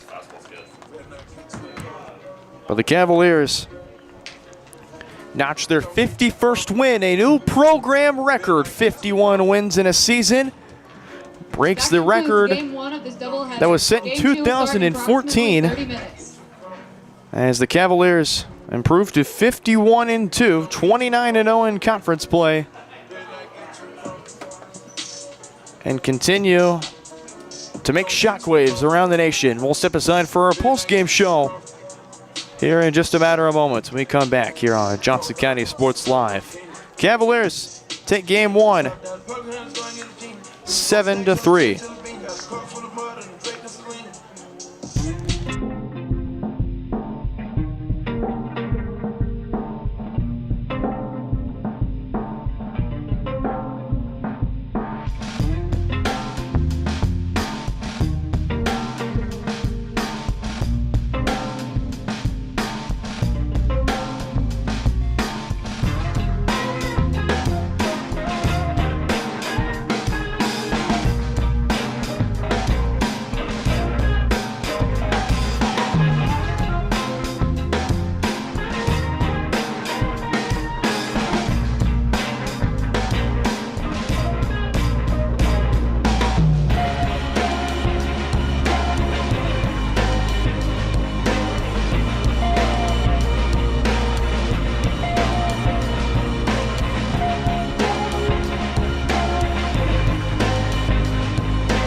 Back here in our post-game show here on Johnson County Sports Live. Final score in Game 1, Cavaliers 7, Greyhounds 3. 51 wins on the year for the Cavaliers. Again, most in program history, a record that's been held since 2014, the 50-win mark.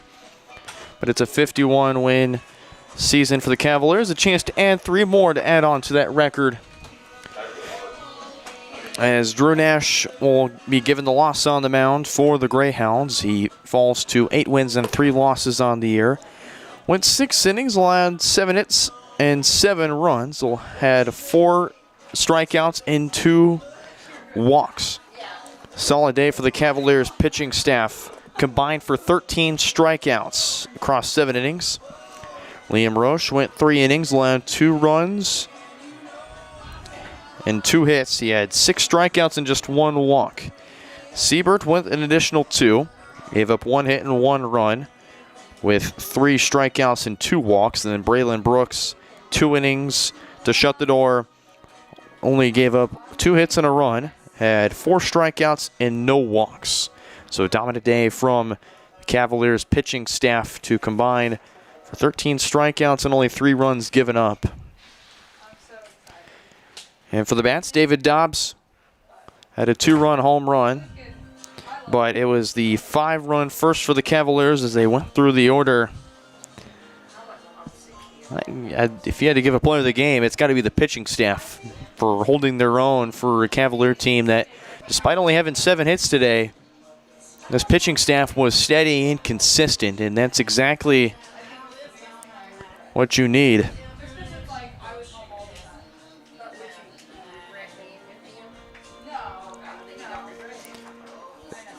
We go back to the numbers for this Cavaliers pitching staff. They only had 3 innings, but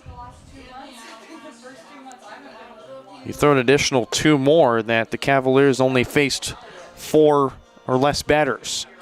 So that's just pure consistent dominance for the Cavaliers pitching staff, who they give the Cavaliers their 28th win at home and their 29th conference win overall. We'll have Game 2 for you here in half an hour, so stick around, folks. We'll go to an intermission here on the channel, and we'll bring you Game 2 coverage, a 9-inning game here on your home of Cavalier baseball, Johnson County Sports Live. See you soon, folks.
It's a leadoff single for Cade Gavina as we're back here and underway for game number 2 of our doubleheader between the Greyhounds and the Cavaliers.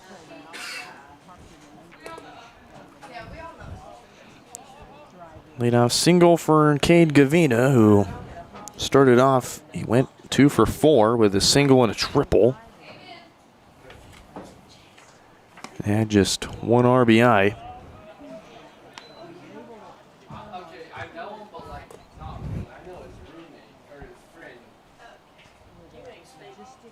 This is Cale Ortner.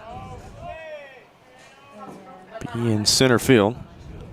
Or this is Oliver, and he's hit by a pitch. So 2 aboard early. Now batting number 14, Alex Downley. Here's Alex Downing.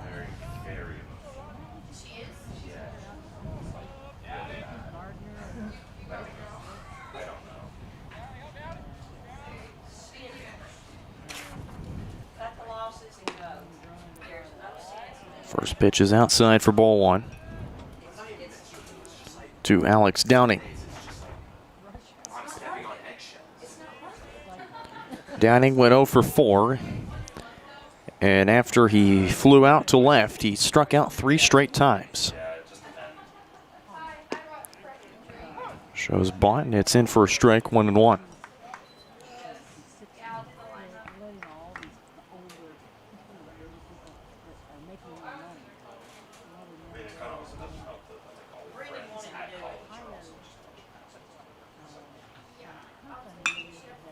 One fouled off and off the giant pole that holds up the netting right near the Greyhound dugout. It's 1-2.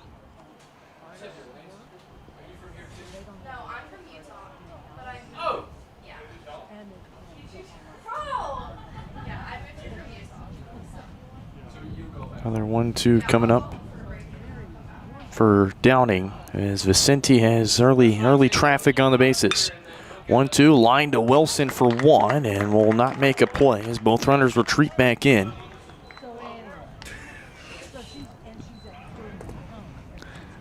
One down for Zayden Cannon. Number 5, Zayden Cannon.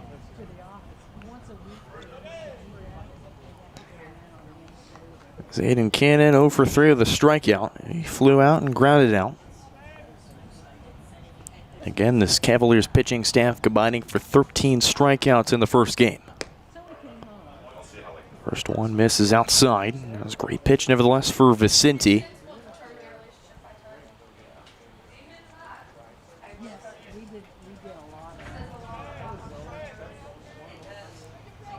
Ronan Vicente, the sophomore from Blue Springs, Missouri.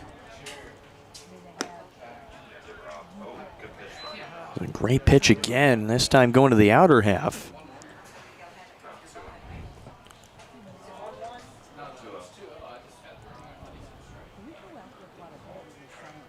Making the 8th start and 15th appearance this year is Vicente. 8 wins and no losses, 45 1/3 innings of work this year.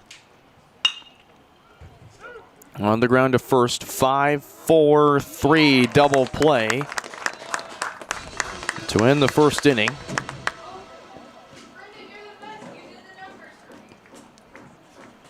As that's how we end this first inning. Greyhounds strain 2.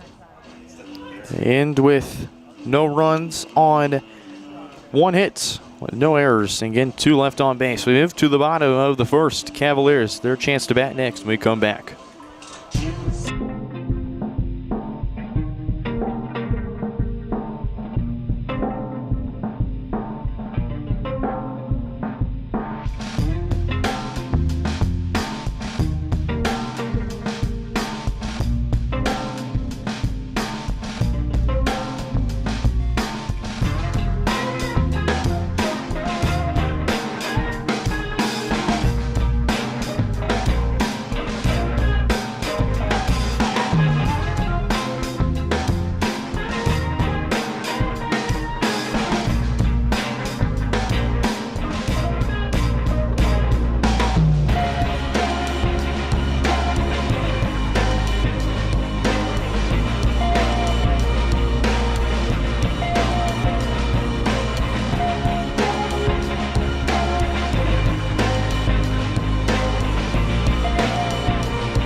Back here in the bottom of the first, it's Ryan Bradford to lead things off. First one's low for ball one.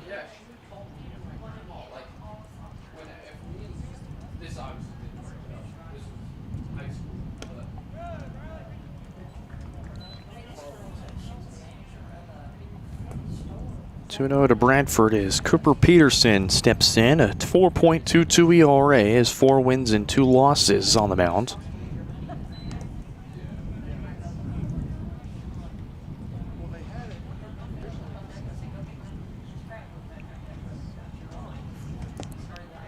Cooper Peterson, a left-handed freshman from Osawatomie, Kansas, gives up a 4-pitch walk to Ryan Bradford. Now batting right fielder number 17, Braden Giesler.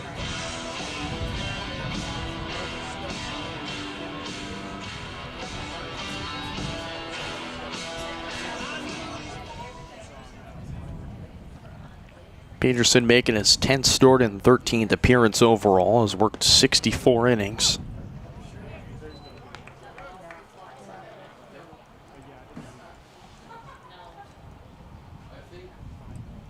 .77 hits allowed, 40 runs, 30 earned, 12 walks, and 45 strikeouts. 0-2 work to Giesler. Finished 1 for 3 with a run scored, and he struck out.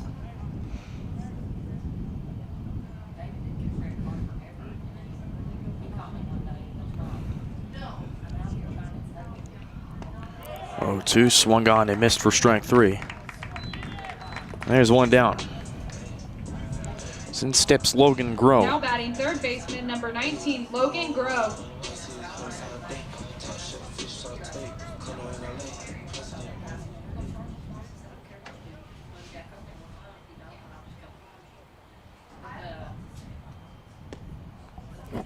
First pitch to Grove lands inside for ball one.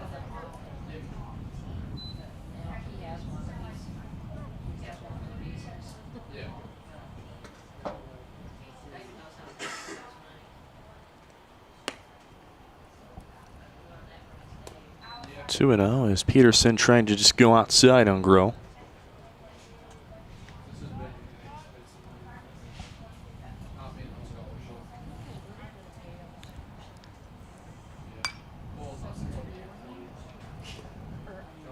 Two and 1.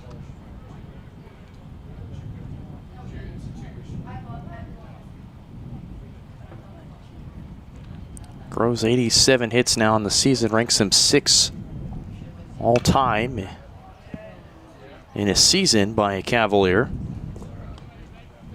He's one shy of tying Jake McClure's 88 hits last year in a single season.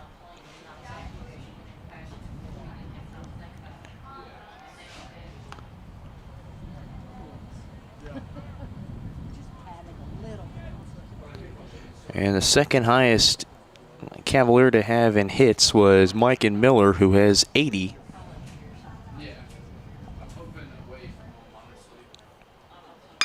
Two. That one will drop into right center field, and that'll go all the way to the wall.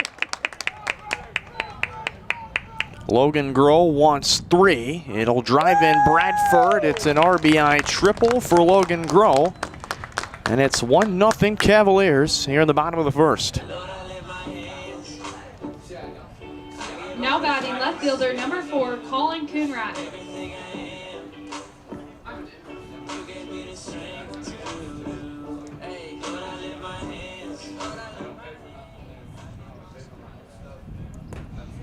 In steps the left fielder, Colin Coonrad. It's now 88 hits on the season for Logan Grove. As Colin Coonrad steps in. That one a towering fly ball. It'll carry foul and out of play.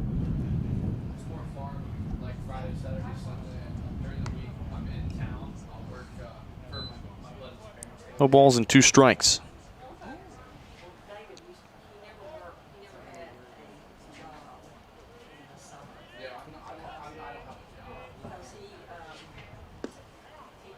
0-2 misses outside, 1-2.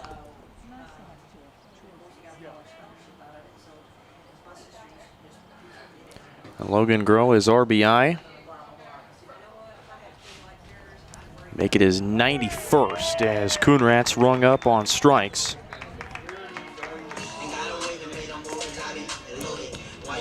There's 2 down for Boston Bruce. Number 27, Boston Bruce.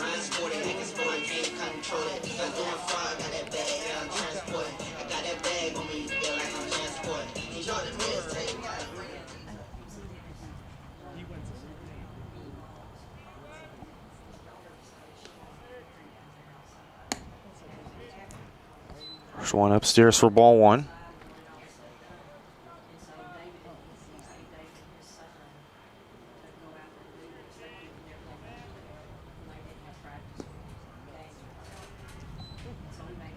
And Logan Groh with his 91 RBIs, it's second most in a season, in program history. He needs one more to tie Davis Morgan's 92 RBIs that was set back in 2010. So it's 3-0 to Boston Bruce.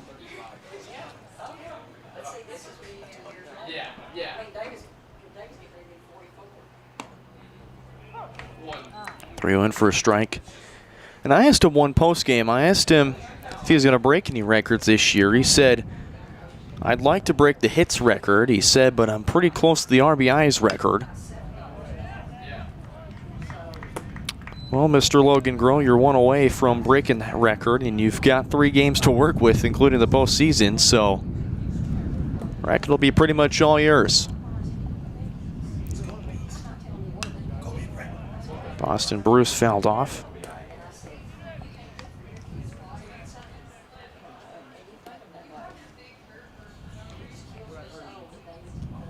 Future Nebraska Cornhusker stands on third, 90 feet away. And Boston Bruce into right field. It'll be tracked in for the third out.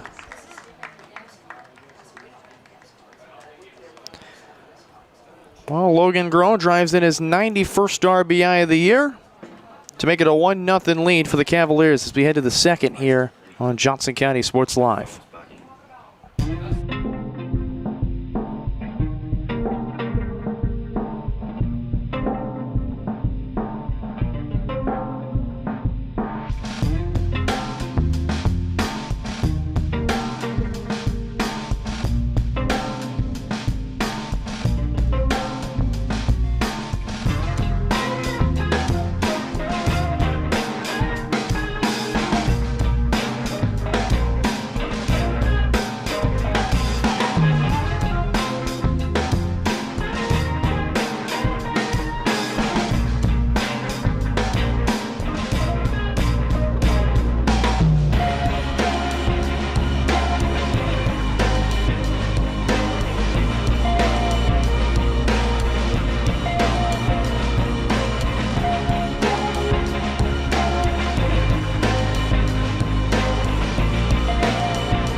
Here in the top of the second.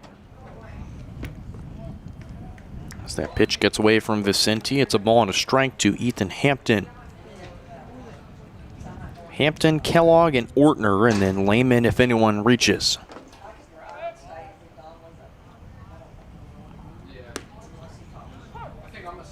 Great pitch from Vicente to get the inside part of the zone. It's 1-2. Greyhounds rocking the gray pinstripe pants with the black uniforms. Check swing. Did he go around? Yes. That's strike 3. Well, there's one down as Ethan Hampton is retired via the punch-out. It's the first for Vicente. As it's Eli Kellogg, the catcher.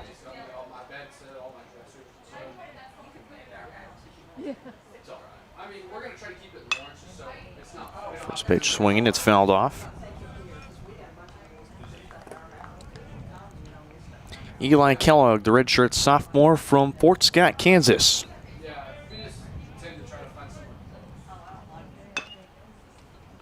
Another chopper that goes foul. It's 0-2.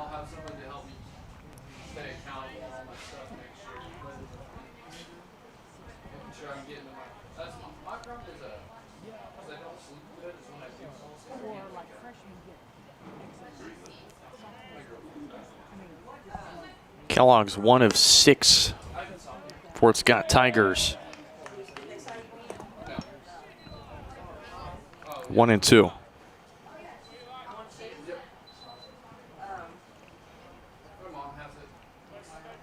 Vicente winds and deals, and it's grounded right to Jack Jones, who will step on the bag himself for the second out.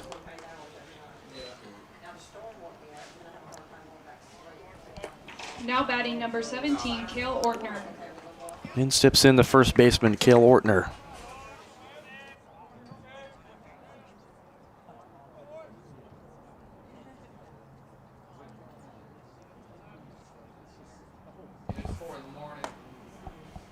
First one away inside on Ortner.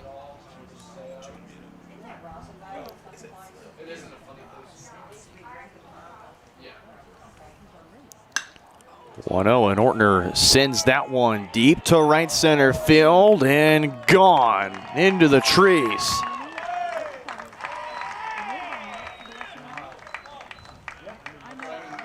And the Clive, Iowa native, it's his 14th home run of the season.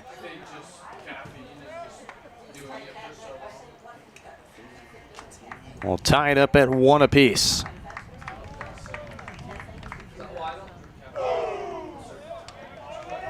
Now batting number 8, Seamus Lima.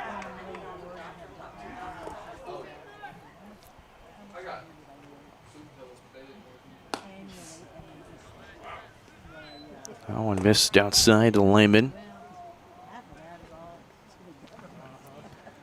Seamus Lehman, the redshirt sophomore from Edmonton, Canada. Take the next one in for a strike, 1-1. Vicente already working on the outer half to Lehman. Appearing in his 28th game this year.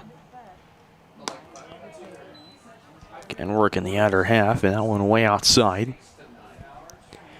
New battery here in game 2 is Evan DeMario, the other half. 2-1, swung on and missed for strike 2. It's 2 balls, 2 strikes.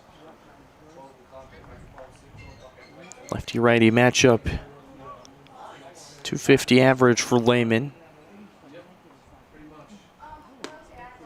2-2 in for strike 3. As it's the second punch-outs for Ronan Vicente today, which ends the inning as the Greyhounds tie it with a solo shot from Cale Ortner. His 14th of the year. We're all square at 1 as we head to the bottom of the second here on Johnson County Sports Live. We're going to get such a welcoming experience here. The day of my wedding, I'm not going to be scared to take pictures. Now I can finally be confident with my smile on that big day. Everybody can make something, because I think everyone has a spark of creativity, and the reason that I have to keep making is because I don't think my life would be as fulfilling without it. If you make things yourself, that means you're not cowering in fear. You're out there taking chances. That, I think, is my way of saying I love you to the world. All right, now I want to hear why you make. Share your own Why I Make story today. Visit whyimake.org. The Supplemental Security Income Program provides monthly payments to help meet basic needs, like putting food on the table, paying the rent, or buying new shoes for growing feet. You may qualify if your income and financial resources are low and you are 65 or older, or an adult or child with a disability or who is blind. Call 1-800-772-1213 or go to ssa.gov/SSI to start to apply. Produced at U.S. taxpayer expense. Here at Strode Orthodontics, we are a single doctor practice, which means that I am the only orthodontist here in the practice. I will be the one guiding you through your care journey. With our experienced staff, your appointments will be more efficient and more comfortable. We love treating kids as well as adults. We want you to be happy. Bottom of the second, both teams trading a run and inning, and this one towering into left field. And it'll be hauled in by Fagans for the first out. Now batting first baseman number 5, Jack Jones.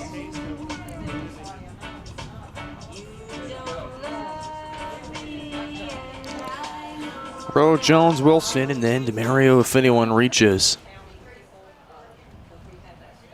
Boston Bruce will slide in the DH spot here in this second game.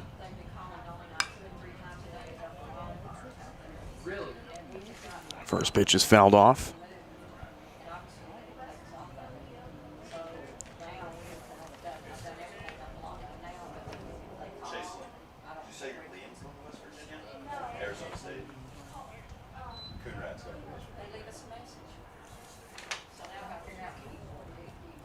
One and one to Jack Jones. Went 2 for 3 with a single and a double. Drove in a run.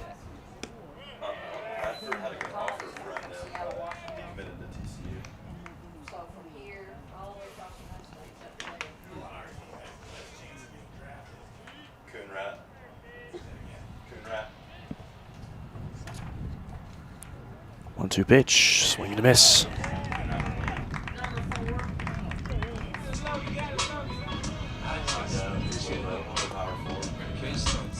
Third strikeout. As steps in Lucas Wilson.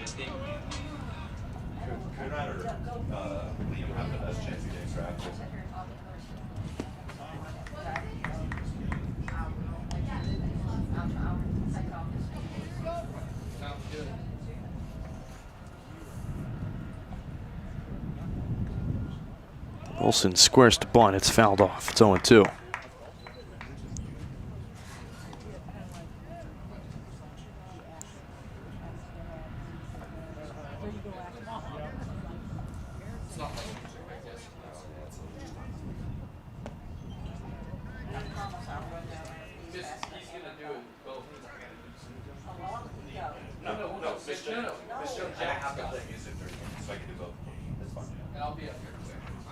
One, two, and that one ripped foul.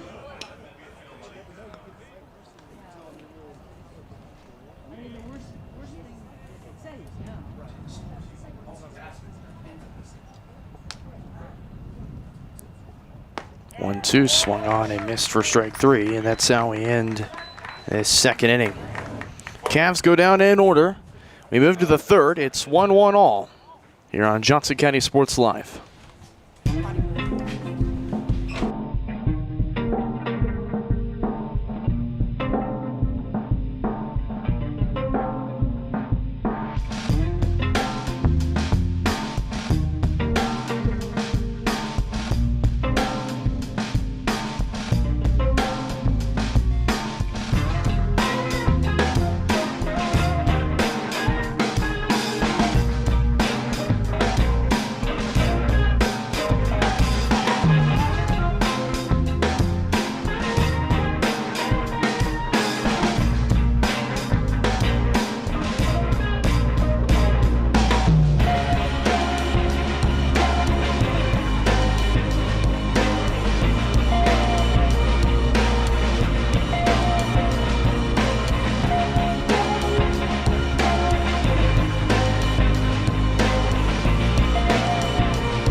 So an early warning issued to Vicente for eye contact. So Vicente will deal this time, and it's fouled off.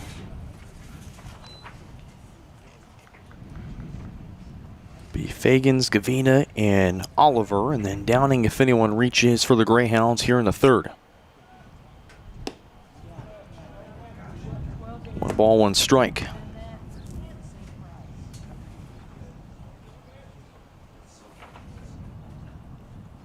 Fagans finished 2 for 2 with 2 singles. Was also walked in that game as well. First game. 1-1 in for strike 2, 1 ball, 2 strikes.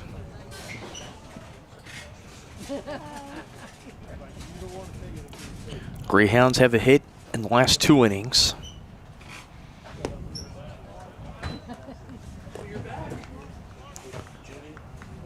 Count runs even at 2 balls, 2 strikes.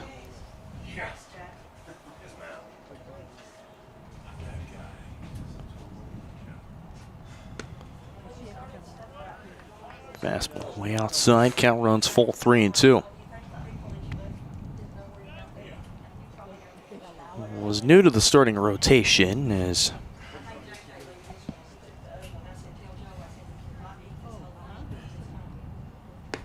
(3-2) in for strike 3, and Fagans thought it was ball 4 and again throws his bat, but unfortunately will be sent back to the dugout. Now hitting number 1, Cade Gavina. Third punch out for Ronan Vicente, and there's 1 down as we go back to the top of the order with Cade Gavina.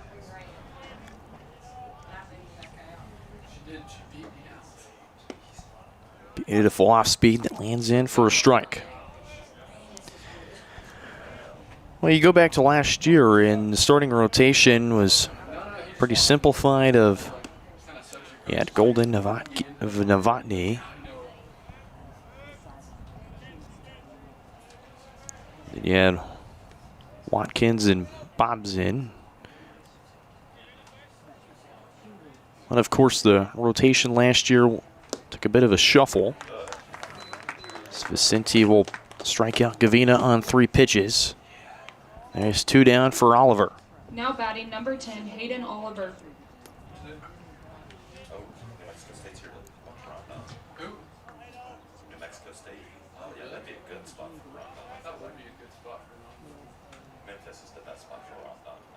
Hayden Oliver was hit by a pitch.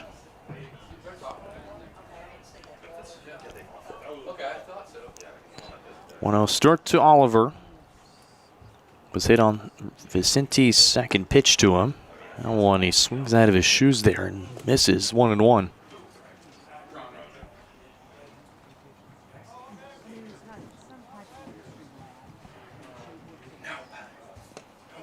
Hayden Oliver, the freshman from Bentonville, Arkansas.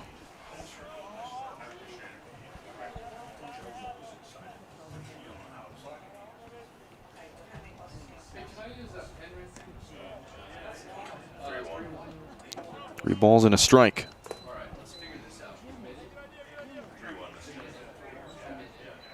.440 average and 25 games played this year.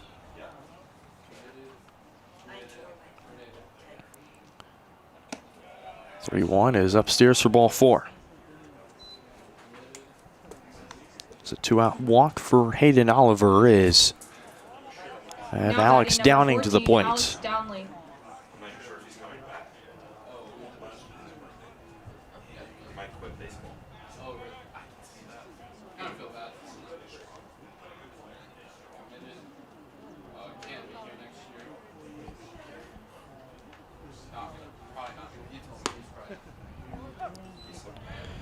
First pitch in for a strike to Downing.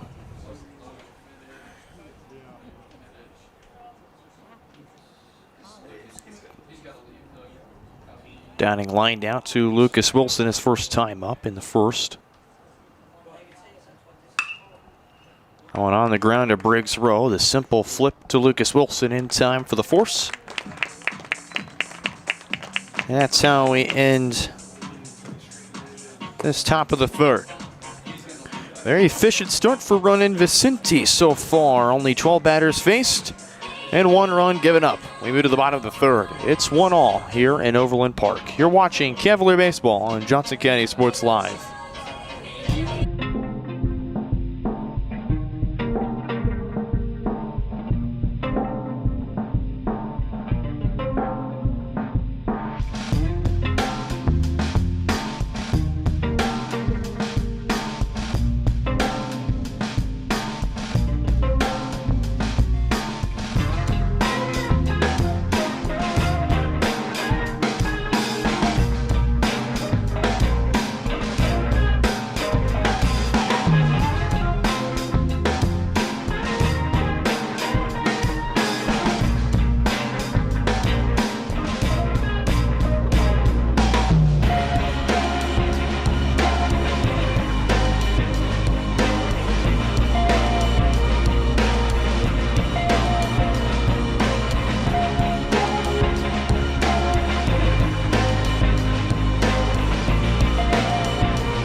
First one in for a strike.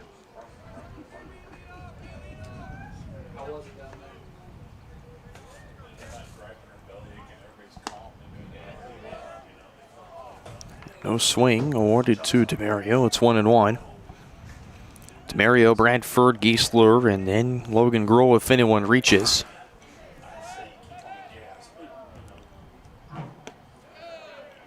One is low, although Kellogg tried to bring it up.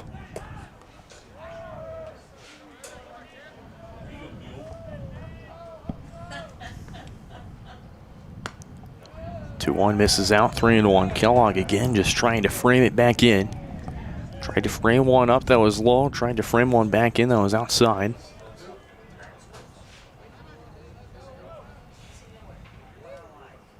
Three one, out one in there for strike two.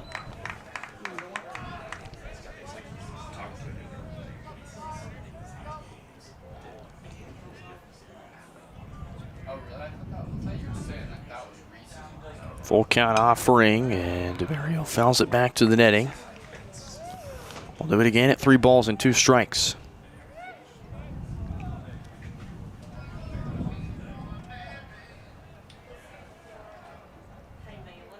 Another 3-2, and it's low for ball 4.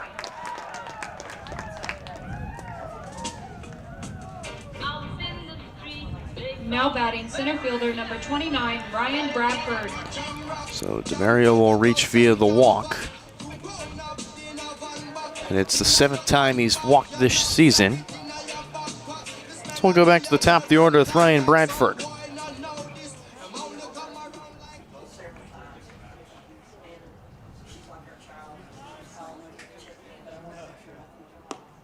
First pitch in for a strike.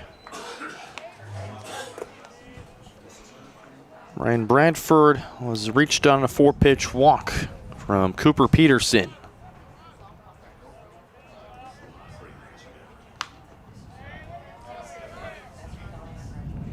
Okay, quickly on to last regular season games we'll have here on the 2026 season.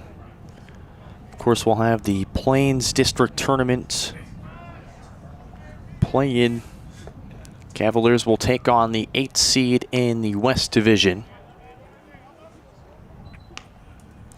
Again, a medley of 3 teams that it could be, either Colby, Garden City, or Dodge City, and one of the 3 that the Cavaliers have a shot of playing.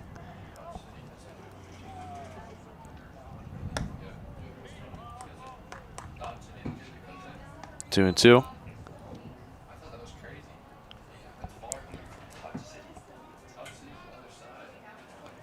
Game 1 will be on Thursday at 1 o'clock Of course, the Region 6 Division II softball tournament will be held here as well as Bradford swings through and misses. There's the first out as in steps Braden Geisler. Now batting right fielder number 17, Braden Geisler.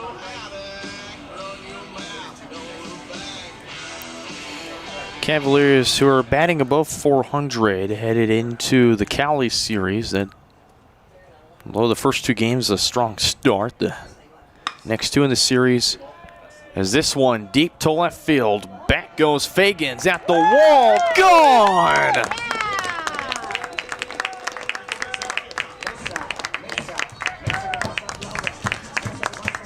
Second home run of the doubleheader. It's Braden Geisler, a 2-run shot.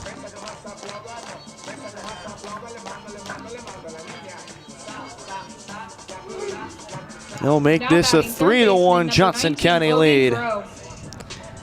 Geisler's 15th home run of the season.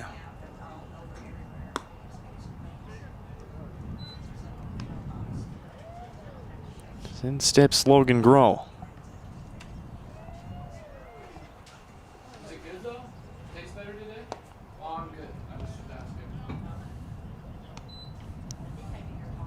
Starts 2-0.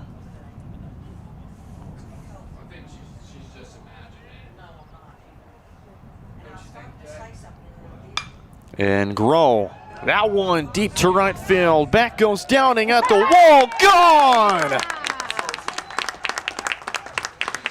It's back-to-back jacks for the Cavaliers. It's Logan Groh with his 92nd RBI. That ties the program lead in a season, and it's 4-1 Johnson County in front. Now batting left fielder number 4, Colin Coonrat.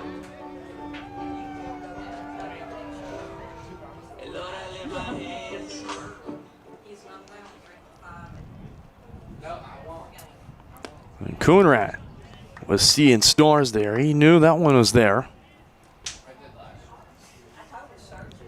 Swing through and misses. It's 0-1. First one. Next one, low and outside, 1-1.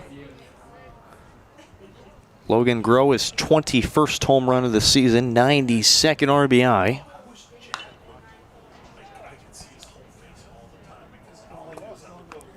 Count as a ball and 2 strikes.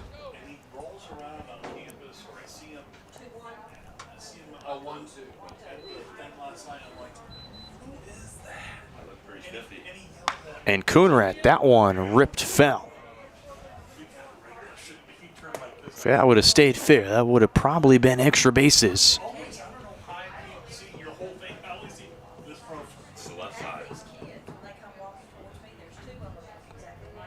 Coonrat will step in for another 1 and 2. That one in for strike 3 on the outside part of the zone. Second time Coonrat's down on strikes. There's 2 down for Boston Bruce.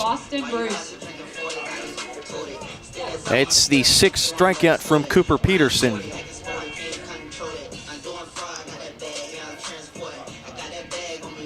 In steps Boston Bruce.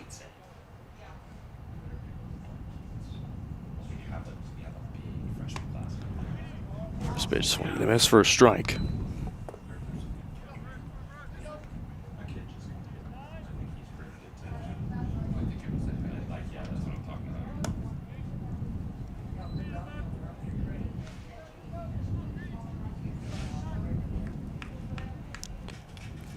One ball, 1 strike to Boston Bruce.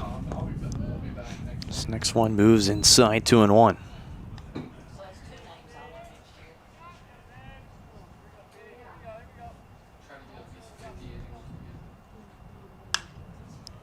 And Bruce lifts that one to right center, or into right field, and that one drops fair. And a big collision in right field. That would have been extra bases. That was played fair. So it'll be a single in the book, but now batting second baseman number 10, Greg. Could have been extra bases right there. Alex Downing was the one that hobbles back into right field. It was him, Ortner, and Lehman, the three in chase.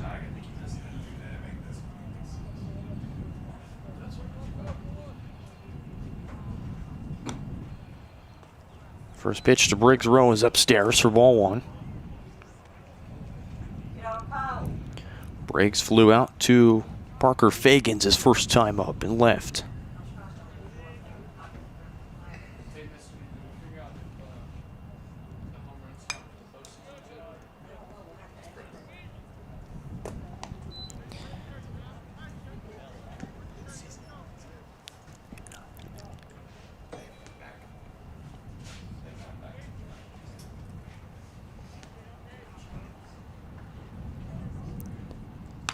One, Briggs swung on that one and fouls it off. It's 1-2. And it looks to be that there might be, could be a Greyhound going to the bullpen to warm up. Briggs hits that on the ground to short, fielded by Gavina. Long throw to first is in time. And that's how we end this third inning. It's back-to-back jacks for Braden Giesler and Logan Grohl. Cavaliers break 3, make it a 4-1 game. We move to the fourth here on Johnson County Sports Live.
Top of the fourth, Zayden Cannon to lead off for the Greyhounds.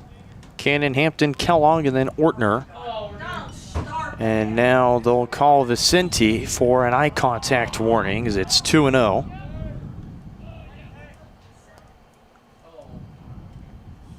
Vicente was already warned once, so I imagine it was probably due to not warning him again, and or I should probably say he already had that warning, so I guess any time after that they'll probably ring him up. 2-1, great off speed that Cannon's laid on. It's 2-2. Zayden Cannon grounded out to a double play to end the first. 5-4-3 double play.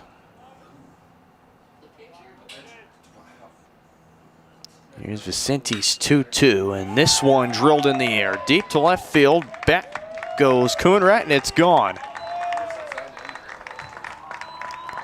Second home run for the Greyhounds in this game. It's the freshman Zayden Cannon with his 16th home run of the season. Now batting number 55, Ethan Hampton. And it's 4-2. Greyhounds cut the lead in half.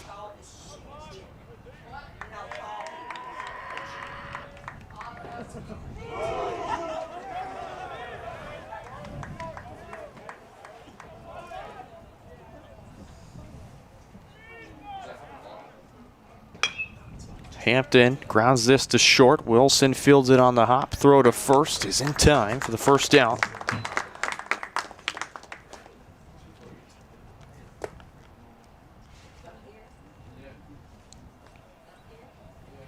As the catcher Eli Kellogg will step Now in with batting one number out. 28, Eli Kellogg. Fans, of course, the last regular season game of spring sports on JCCC Sports Live will be this coming Saturday, May 2nd.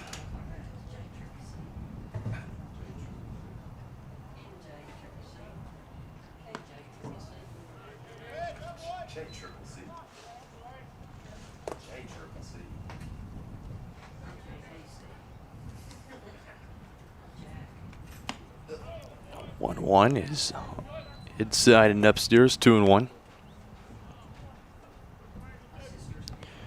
Johnson County Sports Live again. Last game, May 2nd. As the Cavaliers softball team will have a doubleheader against the Independence Community College Pirates. Again, first pitch is at noon. Dylan Funk and Dennis Drennan will have you on Saturday before we head to postseason play, as Kellogg will go down swinging for the second out of this fourth inning. Now batting number 17, Cale Ortner. That's Vicenti's fifth punch out of the day.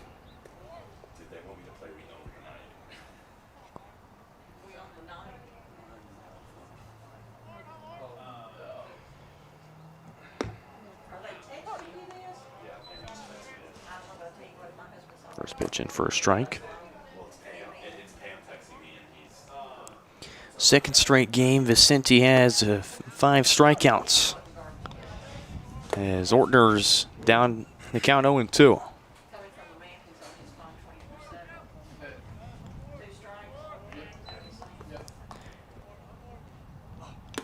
Foul tip back of the glove, make it 6 punch outs as Vicente takes care of the Greyhounds after the home run. It's 4-2, Cavaliers still leading it. We move to the home half of the fourth here on Johnson County Sports Live.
Bottom of the fourth is it's Jack Jones to lead off. 7-8-9 to up for the Cavaliers. Jones, Wilson, DeMario, and then back to the top of the order with Bradford if anyone reaches.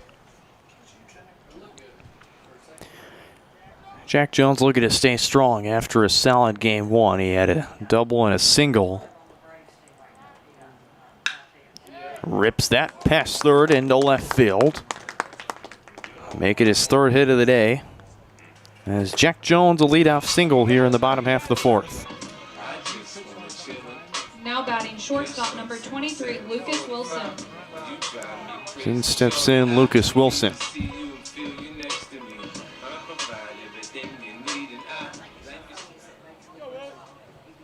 Jack Jones is his 33rd hit of the season. First pitch misses outside to Wilson. Yes. A lot of them lost an inch or two. Some of them lost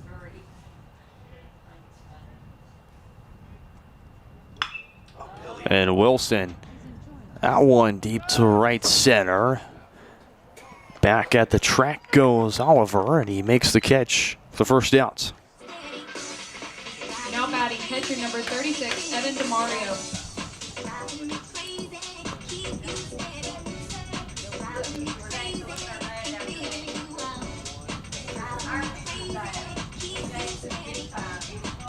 One down for Evan DeMario.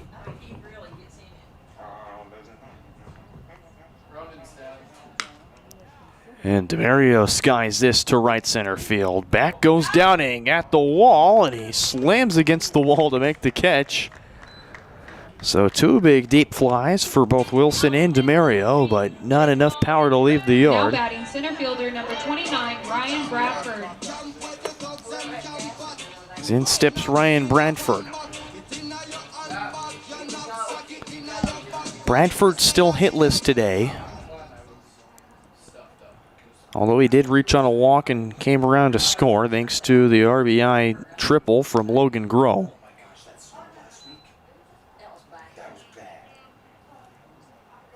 First pitch missing is Bradford.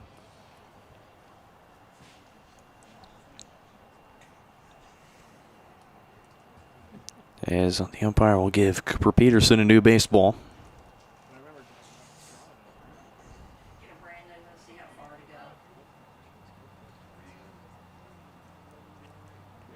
Let's get a refresher on some score updates from around the conference.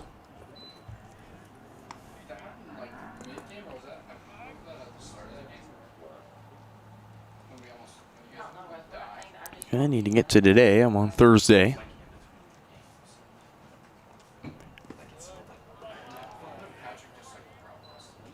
One misses, 2-1.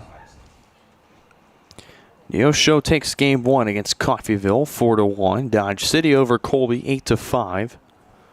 So Colby now 2 games behind 7th and last. And Bradford into shallow left center. Calling for it is Oliver. He makes the catch. And the Cavaliers will strand 1 as they go down 1-2-3 after the Jack Jones single. We head to the 5th. It's 4-2.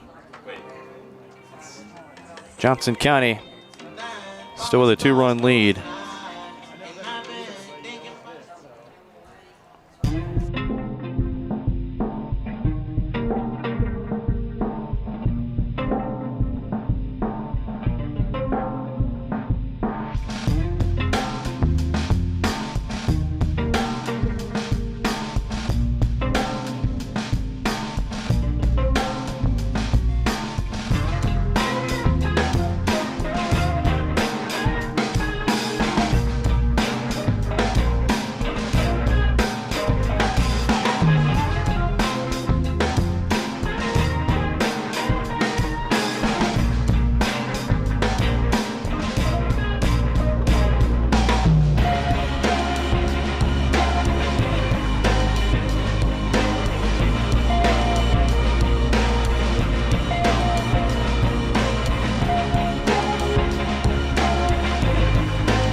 Top of the 5th. 4-2 Cavaliers still lead it. Fort Scott alternating innings that they've scored a run. They scored one in the second, one in the fourth, both via the long ball.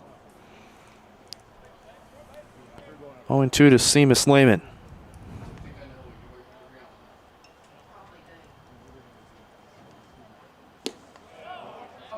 And it'll hold up in time as it's 1-2 the count. Day's done after 4 for Ronan Vicente. Finishes with a pitch count at 55.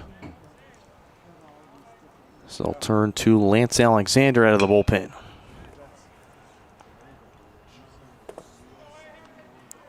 It's Alexander, the right-handed freshman from Lenexa, Kansas, the product from Olathe Northwest High School. Making his 14th appearance on the season. 1-2, misses low and in. 2 balls, 2 strikes.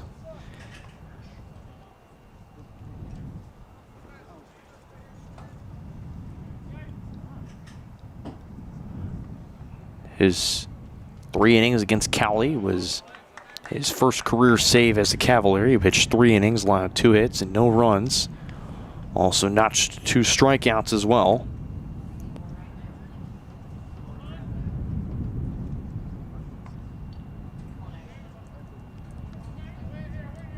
(3-2) from Alexander. It's on the ground to Lucas Wilson. A great grab at short and a throw to Jack Jones in time for the first outs.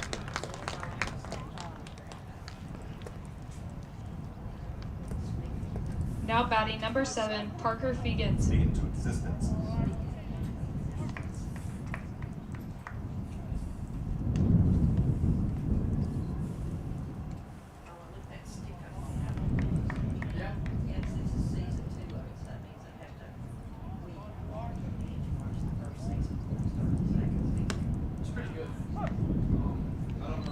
First pitch strike to Parker Fegans. Struck out looking on 6 pitches. Start off the 3rd inning.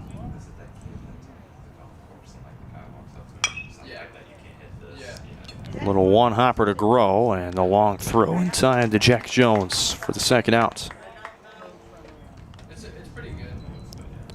We'll go back to the top of the order for the 3rd time in Cade Gavina.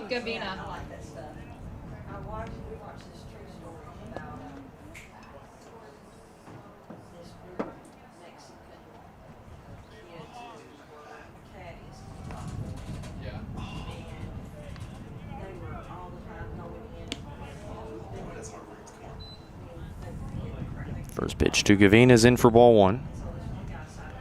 The day is done for Vicente after 4 innings. Throws 55 total pitches. Gives up 3 hits, 2 runs, both earned. 1 walk and 6 strikeouts. 2 home runs and a single were the 3 hits that Vicente gave up. So not a bad start for the sophomore out of Blue Springs. Again, Alexander will be given the ball here. 1-1 count with 2 down to Gavina. A roller right to DeMario, 2-1.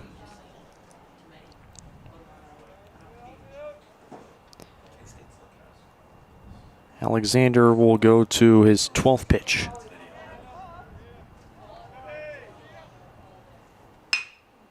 (2-1) on the ground to short. Wilson fires the first in time. That's how we end this top half of the 5th. 1-2-3 go the Greyhounds as we move to the bottom of the 5th. 4-2 Cavaliers still lead it. Stay here, folks. Be back.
Bottom of the 5th is Braden Giesler to lead things off. Giesler, Groh, Coonrad, and then Bruce if anyone reaches.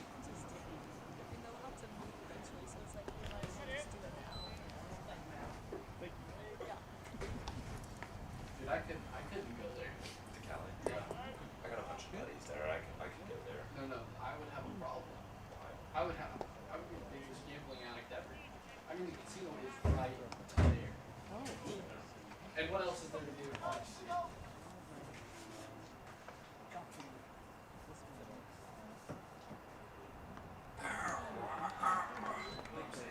It's gonna hit him. Now batting third baseman number 19, Logan Groh. So it's the 4th inning in the 5 that Cavaliers have now batted that they'll have a runner on base.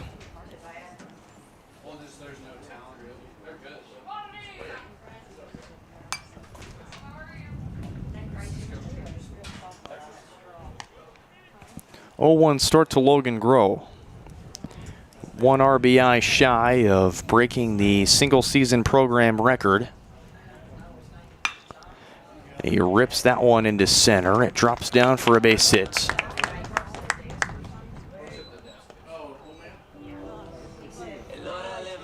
Now batting left fielder number 4, Colin Coonrad. So it's back-to-back singles. Or excuse me, back-to-back base runners on. As a hit by pitch and a single.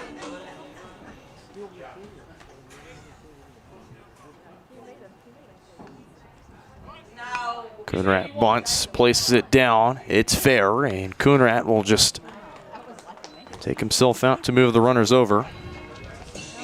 Now batting designated hitter number 27, Boston Bruce. So runners now both in scoring position for Boston Bruce.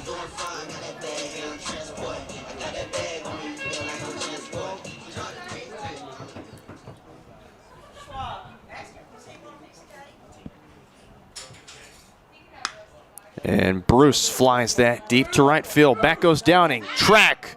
Oh, and it's off the wall. Hard collision for Downing, who has to track over and grab it. Boston Bruce going to third. Slides in safely. 2-run RBI triple for Boston Bruce, and it's 6-2 Cavaliers. Now batting second baseman number 10, Briggs Rowe.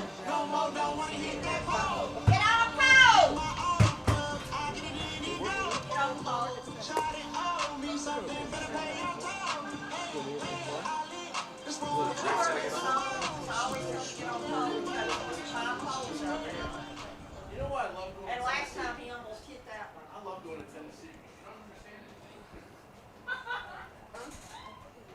understand it. First pitch misses outside to Briggs Rowe. Briggs Rowe 0 for 2 with a fly out and a ground out.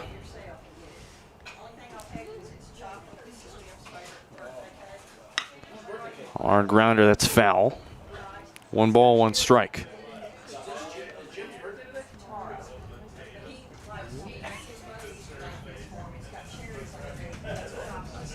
It's 1-1.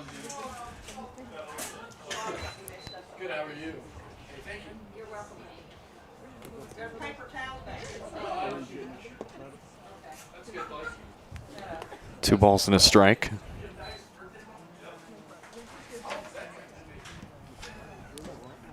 Briggs looking for his second hit of the doubleheader.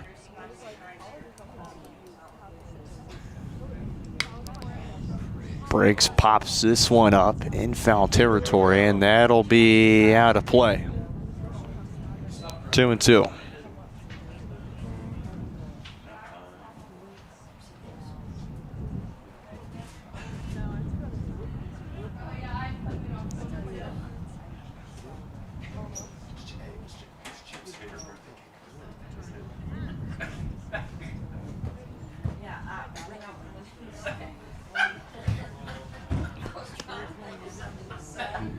Briggs Rowe, after his 0 for 4 game against Cali, the 4th game of the set.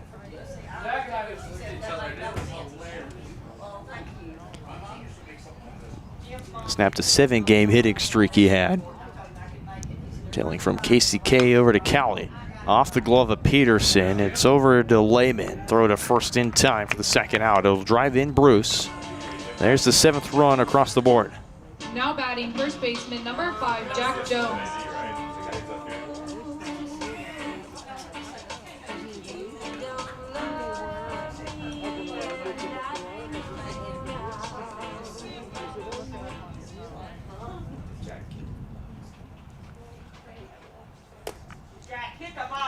Two down for Jack Jones.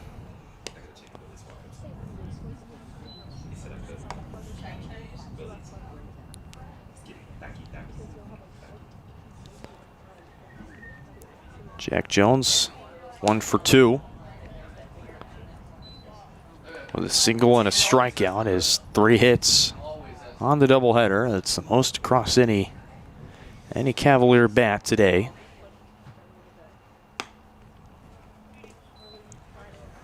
And Jones is ahead 3-0, so you can imagine this next one, Jones will be tanking this.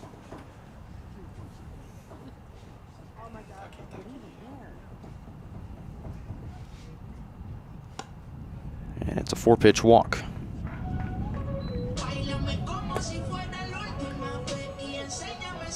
Now batting shortstop number 23, Lucas Wilson. 2 down for Lucas Wilson as Fort Scott will ramp up their arm in the bullpen.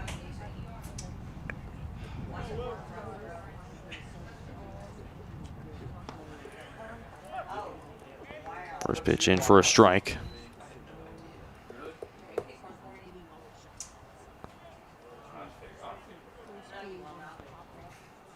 Wilson 0 for 2 with a strikeout and a flyout. Fouled up the first base side. Count is 0-2.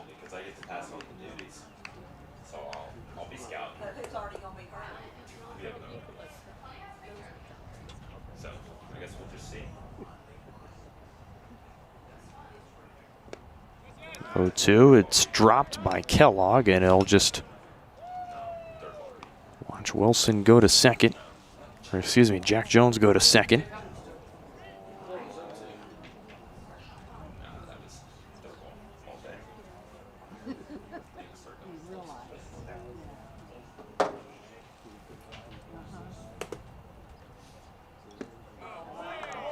Wilson gets a slight piece of that, but misses. And that's how we end this 5th inning. Cavaliers play 3 more here in the bottom of the 5th. They take another 5-run lead. It's 7-2 as we head to the 6th here on Johnson County Sports Live.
Check swing that goes foul.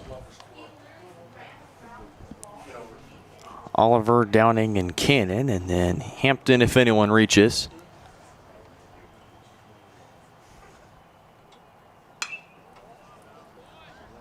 Quickly 0-2 to Hayden Oliver. It's been walked and has been hit by a pitch. Twice he's reached and twice he's been stranded at first base. Check swing, he did not go around.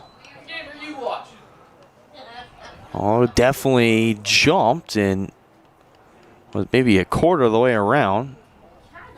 And that jump indicator doesn't tell you he's definitely going to go. I'm not sure what. 1-2, ooh, inside. 2-2.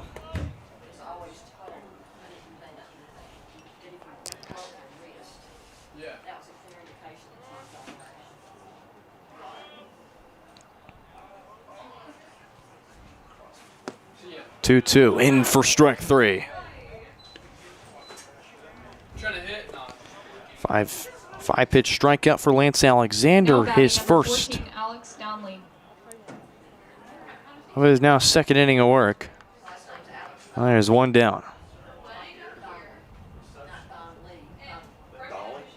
Probably 2 L's.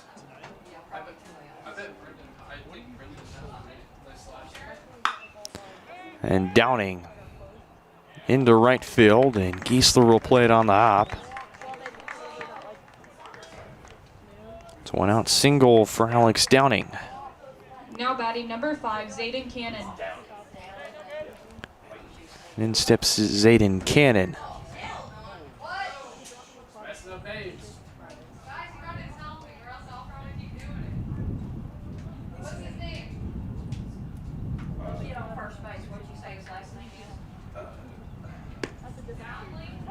Downing. First pitch in for a strike. Downing with an N. Zayden Cannon had the home run in the 4th. Also ground out into a double play.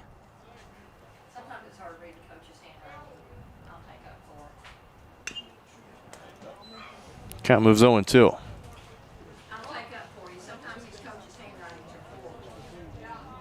We'll blame that.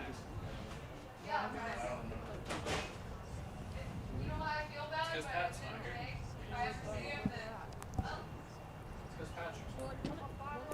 Alexander, I think a huge momentum booster for him would get back-to-back punch-outs or at least get the second out in some fashion. Great block by DeMario as it's way outside.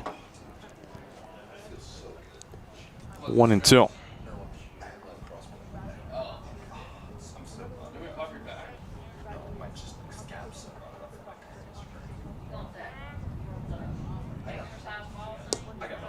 And a big 1-2 swing and a miss for a strike. There's 2 down. As in steps in Ethan Hampton.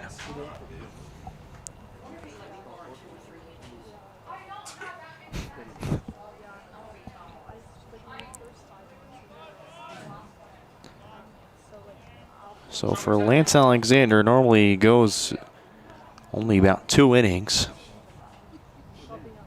Primarily why he's been a really solid bullpen option.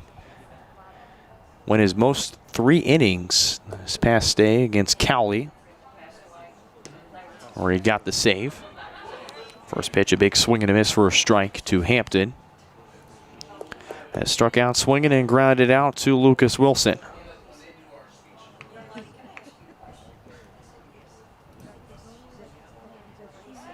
We're back to first, back in safely.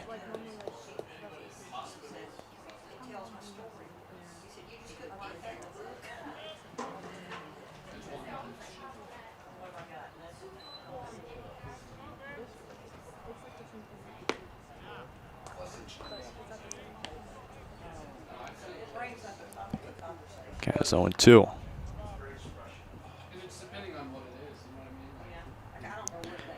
Fort Scott hasn't left a runner stranded since the 3rd inning, where they stranded just 1.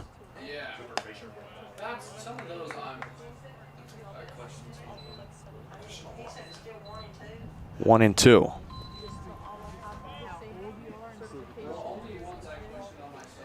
And the great pitchers count on 1-2. Again, Alex Downing on first base. There he goes to second as Hampton flies this one deep to left center field, and it's off the wall. A great grab in left by Coonrad. Here's the relay to the plate, and it won't be in time, as it's a 2-out RBI double for Ethan Hampton to make it 7-3. Now batting number 28, Eli Kellogg. When I first started getting really into baseball, I was who's the coach in that team? And I was like, kind of someone like that. What? TQ. The Dr. Aspen and that. My mom said, thank God, everything's amazing. So here's the catcher, Eli Kellogg. First pitch swinging. This one's popped up and chases Giesler, and he makes the catch while slamming against the fence. And he's down and hurts. So it'll be the third out, but we are going to step aside as Giesler is down in right field.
Near the bottom of the sixth.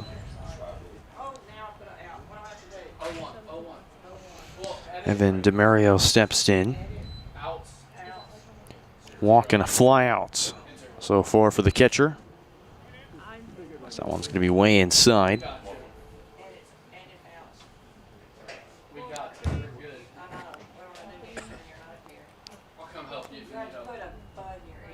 You just lay me down. I'll come up and help you. Cavaliers last in the 5th, 3 runs on 2 hits with no errors. They left 1 on base.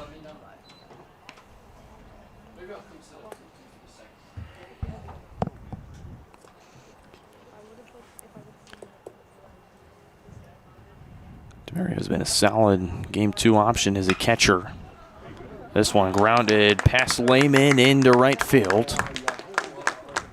So it's the first hit of the day for Evan Demario. Second time he's been on base. And we'll go back to the top of the order for the 4th time today in Ryan Bradford. And it looks to be that Braden Giesler is in the on-deck circle and will stay in. And thankfully that Giesler is okay. He was able to get up after a bit under his own power.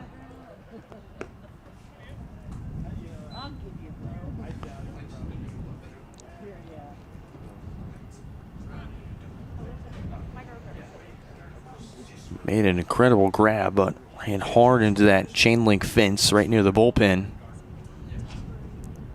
1-0, it's going to hit Bradford.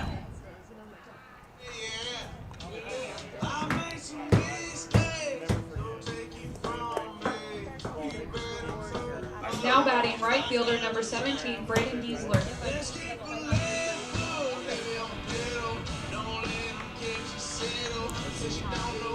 2 on, nobody out for Braden Giesler. 2-run home run in the 3rd, was hit by a pitch in the 5th. As Carter Allen, the new arm for the Greyhounds. Certainly being welcomed as Giesler was around on the bunt and was in for a strike. Carter Allen, the right-handed freshman from Bentonville, Arkansas, making his 13th appearance out of the bullpen. Has 2 losses and 2 saves. Got his own 2. Through 17 2/3 innings of work, 17 hits, 20 runs, 16 earned, 17 walks, and 20 strikeouts. 8.15 ERA. 0-2 from Allen, and Giesler pieces that, but on the inside part of the barrel, it's another 0-2.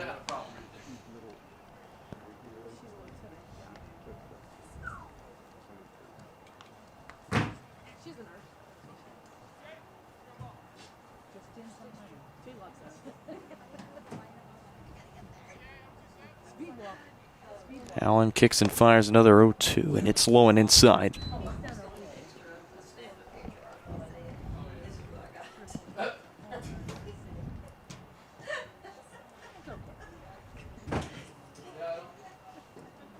Okay, there's 1-2, again 2 on, and that one away. That slipped off of Allen's fingers, and you can. He kind of looked back at his pointed finger. His pointed finger might have been last indication of where the ball was supposed to release off of. 2-2, swing and a miss. Giesler's good, goes down swinging, and there's 1 down for Logan Groh. Now batting third baseman number 19, Logan Groh. And here's an RBI opportunity for Logan Groh.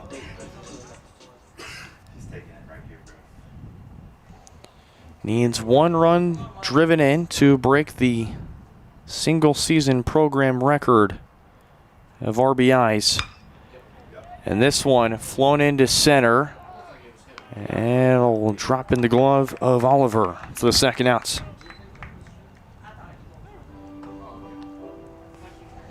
Now batting left fielder number 4, Colin Coonrad. In steps Colin Coonrad.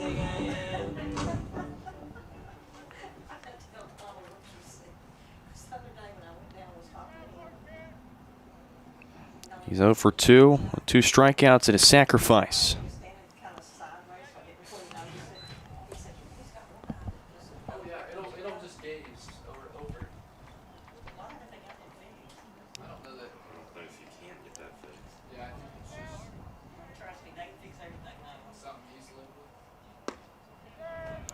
Off-speed that catches the outside part of the zone. 1 ball, 1 strike. Well, no, I'm saying, like, I bet it's his right eye, so I would assume he hit right-handed before and couldn't see. Carter Allen only went 1 inning against Neosho. He appeared in both games, and it's going to hit Colin Coonrat. Now batting designated. So it'll load the bases for Boston Bruce.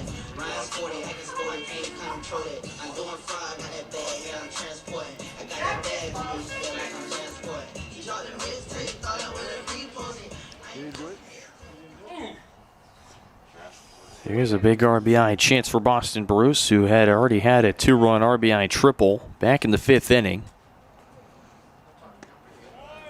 That'll lay off the first pitch as it's on the inner half for strike. And Carter Allen, his second appearance against Neosho, gave up 3 hits, 5 runs, all of them earned. Had 2 walks and no strikeouts. He gave up a home run in that game. He works the count 0-2 on Bruce. Combined 4 walks and a strikeout. His 2 appearances out of the pen against Cali. And they'll say Bruce did go around on the check swing. As that'll end the 6th inning with the bases loaded.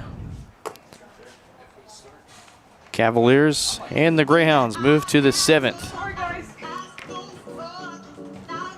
7-3. It's a 4-run lead for the Cavaliers.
Here we go in the top of the 7th. It's Kel Ortner to lead off.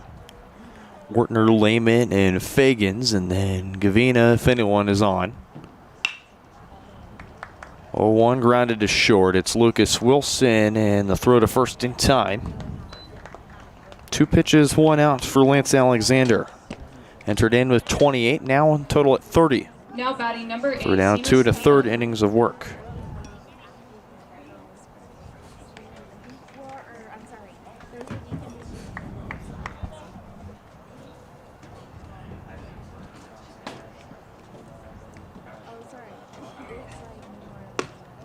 Swing and a miss for a strike to Lehman.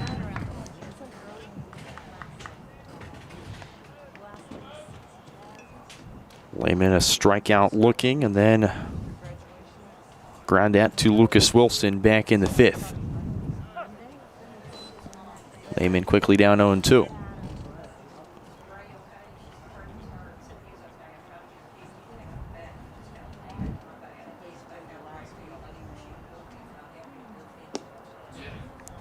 Two misses low and out, 1-2.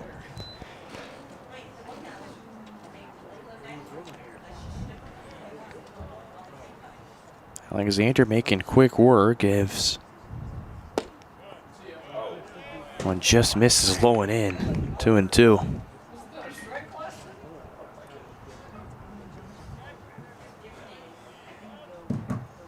Alexander trying to go for his third inning of work. It'll tie for his most out of the bullpen. And it'll get the big swing and miss there for the second out. Now batting number 7, Parker Fegans. Third punch out for Lance Alexander. There's 2 down for Parker Fegans.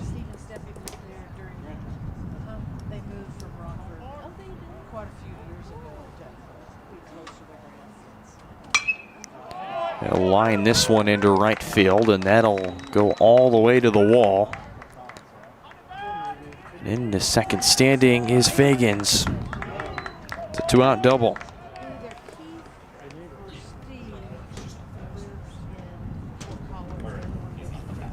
Now batting number 1, Cade Gavina.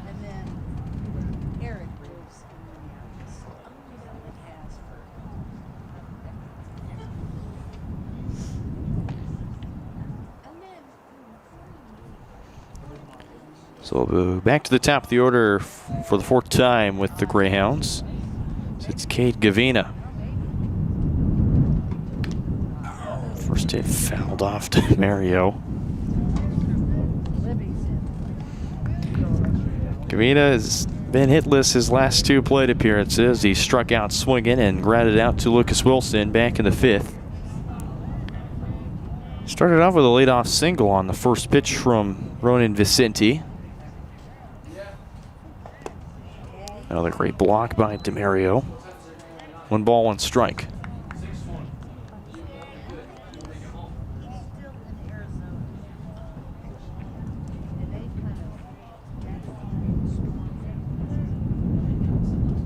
Fegans lurking on second. This one blooped into right, left center. Coming in to score is Fegans. It's an RBI single for Cade Gavina. The Greyhounds have another run for the second straight inning. It's 7-4. Now batting number 10, Hayden Oliver.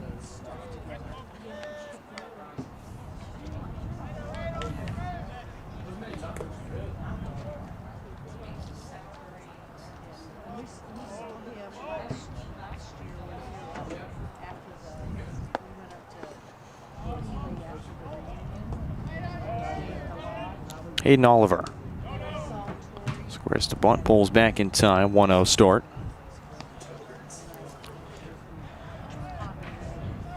He'd be out for the first time today after he would be on back-to-back times with a hit by pitch and then a walk. Squares to bunt again. This time it misses again. 2-0.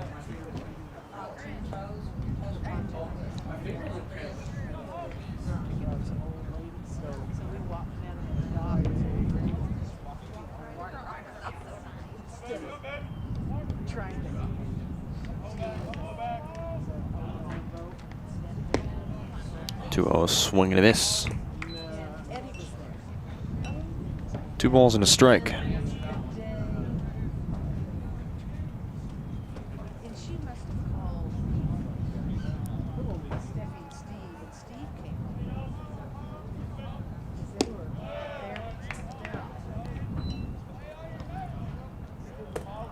Oliver needs a hit. He's currently on a 10-game hitting streak right now.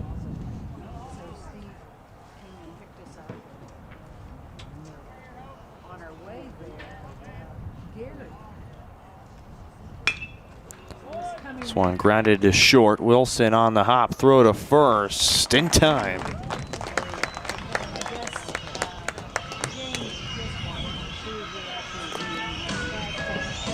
Fort Scott will play to run thanks to an RBI single from Cade Gavina, his second hit of the day. Drives in the 4th Greyhound run of the day. They still trail by 3 to the Cavaliers as we head to the bottom of the 7th here on Johnson County Sports Live.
Near the bottom of the 7th, it's Briggs Rowe to lead off.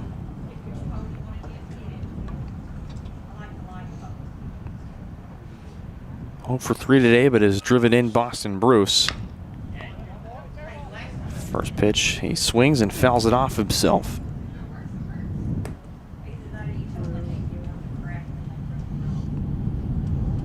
Briggs Rowe, 23 home runs on the year. Is 3 shy of tying the 26, which was the program record. On the one hop to Gavina, the throw to Ortner in time for the first out. Now batting first baseman number 5, Jack Jones. Then steps Jack Jones.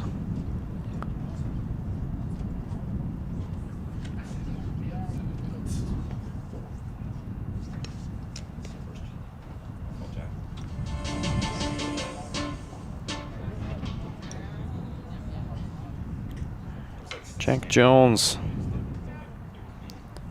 single and a walk, along with the strikeout swinging.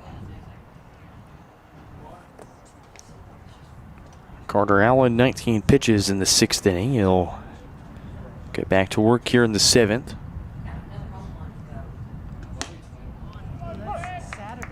One and one.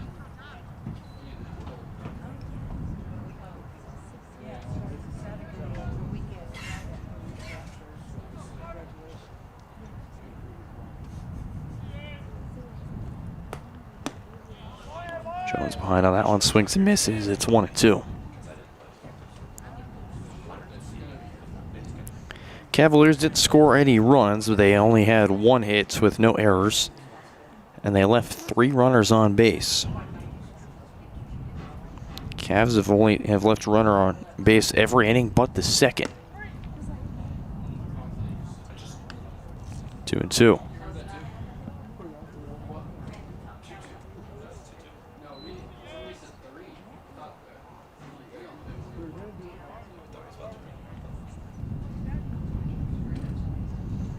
Another 2-2, and it's low and outside, and the count runs full. 3 balls, 2 strikes.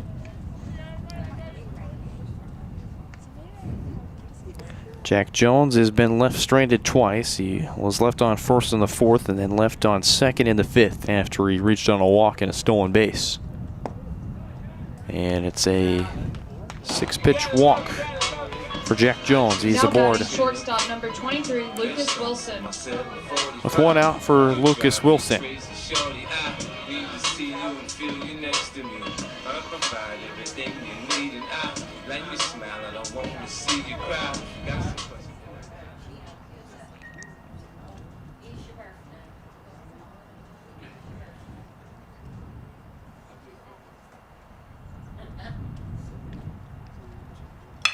And Lucas Wilson, liner to second for 1, and Lehman will just chase Jones back to first. Now batting catcher number 36, Evan DeMario.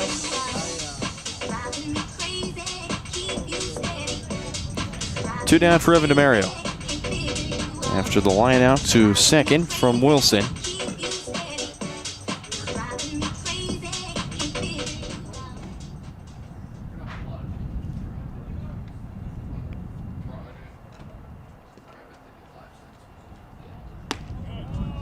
Pitch is swing and miss for a strike.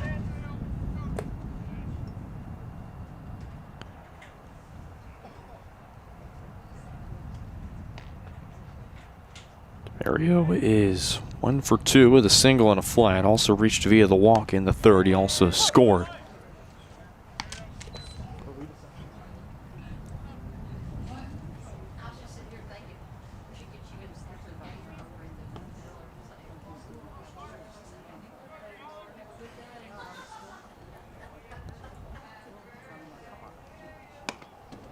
Two's upstairs and out. 1 ball, 2 strikes.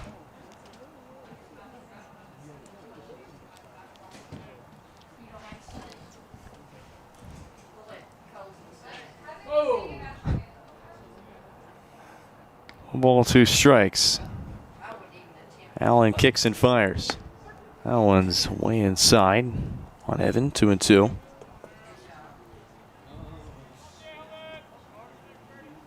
They should let me sing it for me, Miss There you Jenny. go. Patrick sang it before. I get after it. Did he actually? Yes, he can sing. Oh, I don't think. Demario fouls it off. Again, 2-2.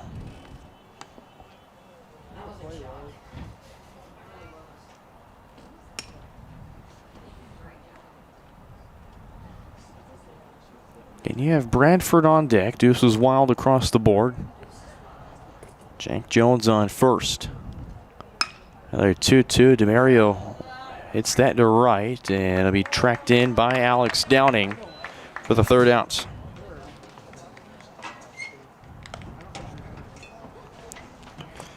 We head to the top of the 8th. It's a 3-run lead for the Cavaliers. You're watching Cavalier Baseball on Johnson County Sports Live.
Hudson Burr to take over on the bump here in the top of the 8th. First pitch is high and outside for a ball. It's Downing, Cannon, and Hampton, and then Kellogg if anyone reaches for the Greyhounds. That Bird will face in his first inning here. This top of the 8th inning. Brenda Bowen back here with you. Hard grounder to third, fielded up by Groh, and the throw to Jack Jones in time for the first out. 2 pitches, 1 out. Now batting number 5, Zayden Cannon. There's one down for Zayden Cannon.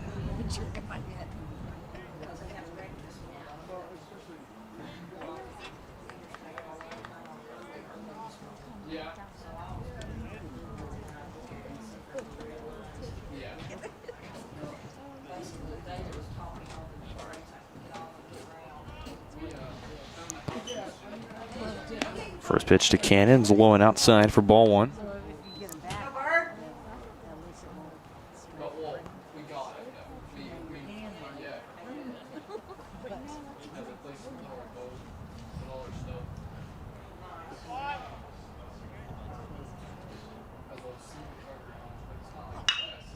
And Cannon fouls it off. Ball 1 strike.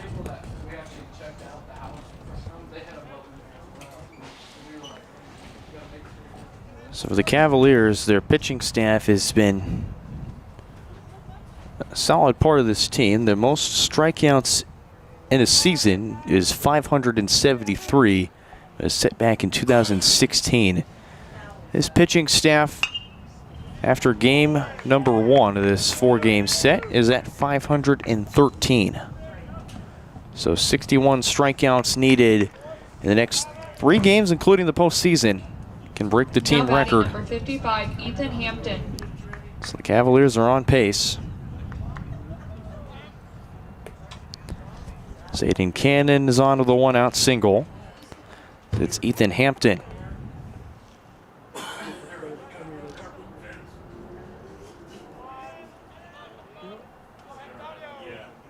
Hampton 1 for 3 of the double, strikeout and a groundouts.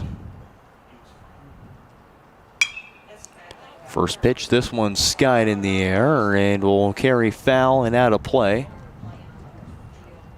That was Jack Jones trying to jump near the fence to try and make the catch. Wasn't going to be able to. Nevertheless, I love the effort.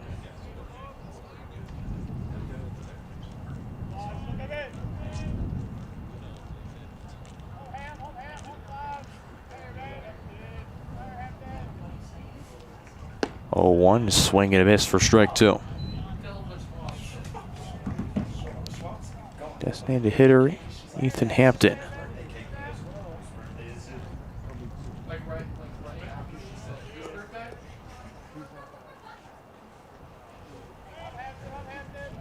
Bird takes a few long looks at first. So kick and fire. I went upstairs at about neck level, 1 and 2.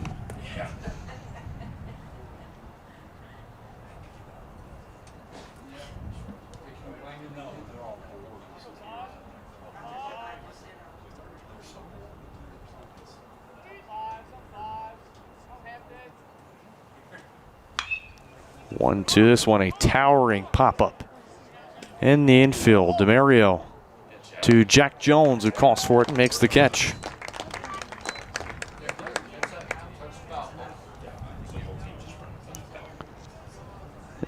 Now batting number 28, Eli Kellogg. 2 down for Eli Kellogg.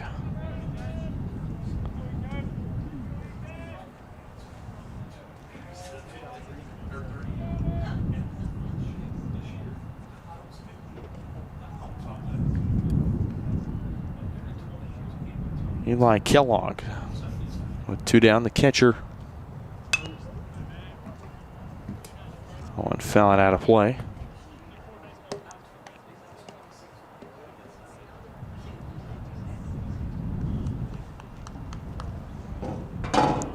Kellogg, the redshirt sophomore from Fort Scott.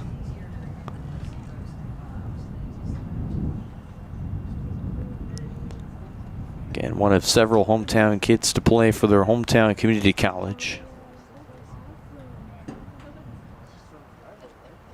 Again, the Fort Scott Tigers, although Kellogg wasn't a part of it, won their first ever baseball state championship. No balls and 2 strikes.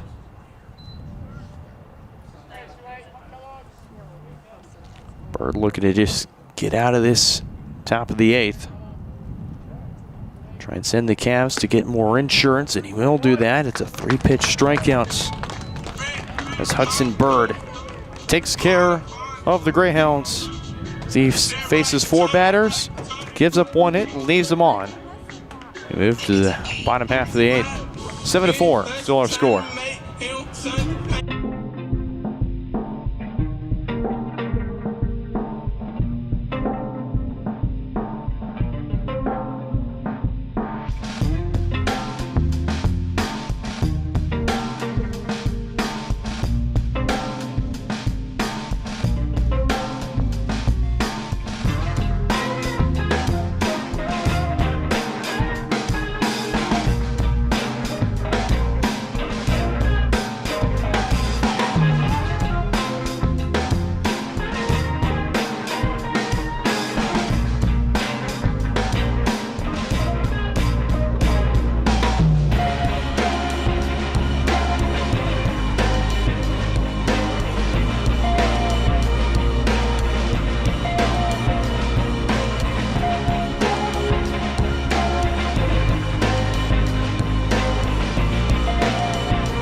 Here in the bottom of the 8th, we're to the top of the order with Bradford, Giesler, and Groh. Then Colin Coonrad, if anyone reaches. Greyhounds return to their third arm out of the today. Second out of the bullpen. Carter Allen's day is done after 2 innings of work. This is Hunter Doyle, the redshirt freshman from Billings, Montana, making his 15th appearance out of the bullpen from Billings West High School. 3 wins and 2 losses in 16 1/3 innings of work, and he already at 7.71. 0-2 to Bradford, misses outside.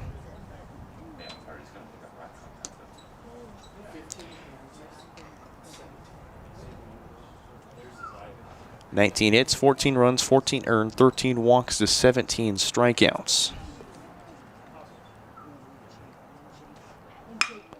Hard liner, the short, fielded by Gavina. He's got a long throw, and it's in time.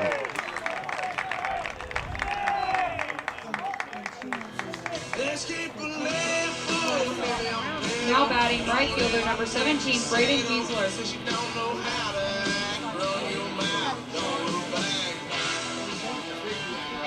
Ryan Bradford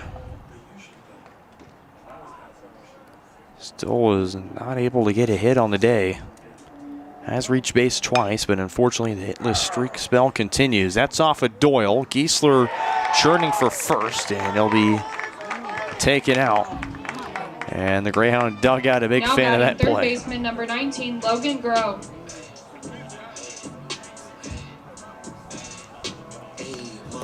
Two down for Logan Groh.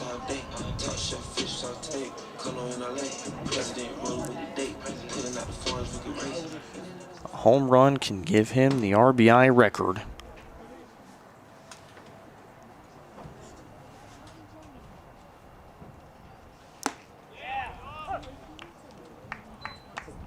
Starts off behind 0-1. Is also, in fact, a double shy of the cycle. A triple, a home run, and a single, also a fly out to center. He would be the second Cavalier to hit for the cycle. It's that one way high and inside.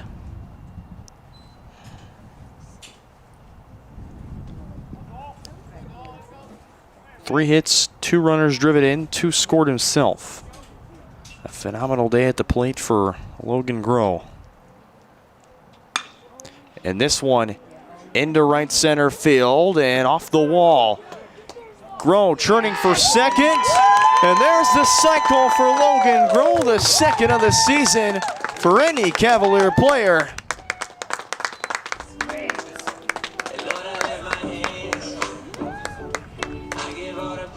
And how about that? Now batting left fielder number 4, Colin Coonrad. You tied the RBI record, and now you hit for the cycle. Logan Groh is checking boxes. And that baseball will go straight to the Cavalier dugouts.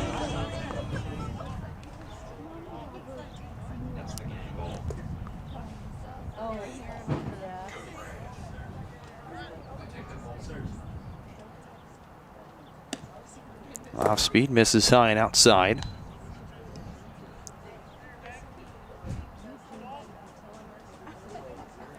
Again, Ryan Bradford, the only Cavalier that hit for a cycle this season, and now Logan Groh makes it the second.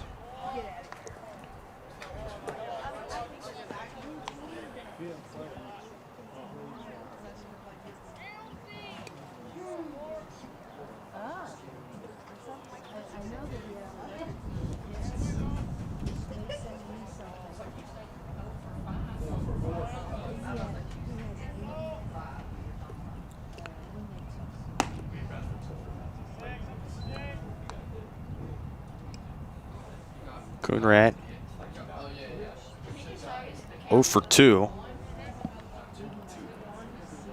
2 strikeouts, a sacrifice, and a hit by pitch. It's been the day for Colin. Gets jammed inside and fouls it off, 2-2.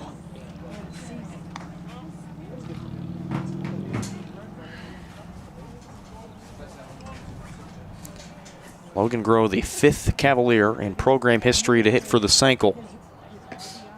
First time in program history that there's been 2 in a season. And again, Bradford broke a 6-year drought where there was no cycle. Deuce is wild, and that one catches the outside part of the zone for strike 3. That's the 3rd time that Coonrat's gone down on strikes, and that's how we end the 8th. A monumental double, Logan Groh, 5th different Cavalier to it for the cycle. We head to the 9th. It's 7-4. Cavaliers in front.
Ortner, Lehman, and Fagans, the last 3 in the order, due up for the Greyhounds.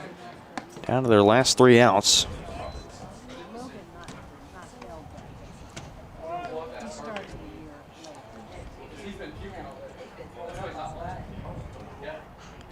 Bird only threw 12 pitches back in the 8th inning. He'll look to close things out. On a strike to Ortner. Hit a home run in the 2nd. And would strike out swinging and ground out to Lucas Wilson. It's been the day for Cale Ortner.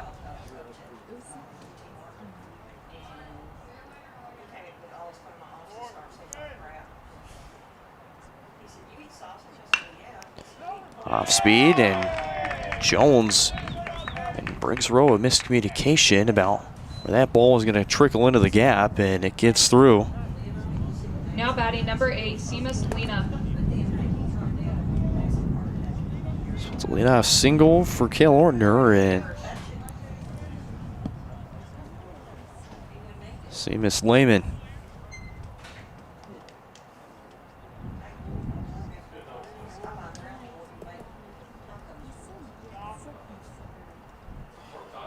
Step in with runner on and 1 out. And Hudson Bird will ask for a new baseball. That one slipped out of his hand.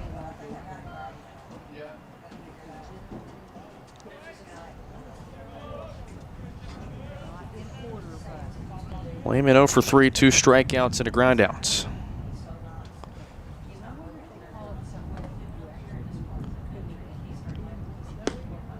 Two balls, no strikes.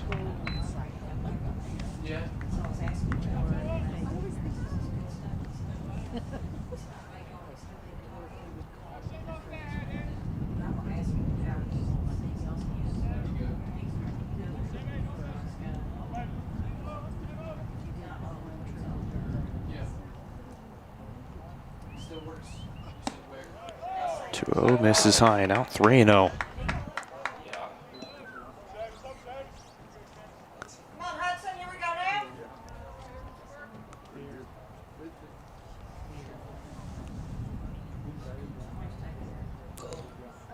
Again, the runner on first and Cale Ortner. Greyhounds have the tying run represented in the on-deck circle. Hudson Bird fires back in a strike. It's 3-1.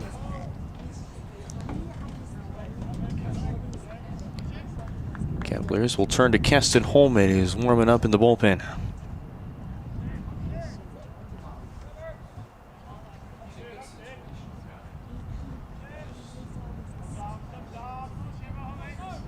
One from Bird, and it's in there for strike 2.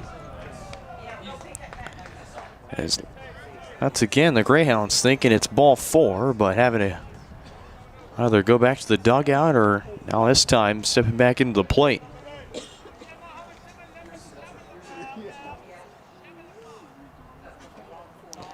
Full count, nobody out. Bird looking to get a momentum boost. And he'll do just that. And Lehman will strike out looking, and there's the first out. Back-to-back times Lehman thought he had ball 4, but I'm not sure why you're throwing your bat, as that pitch was right down the middle.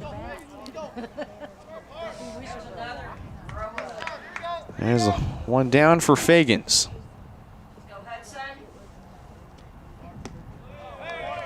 Pitch is low and outside.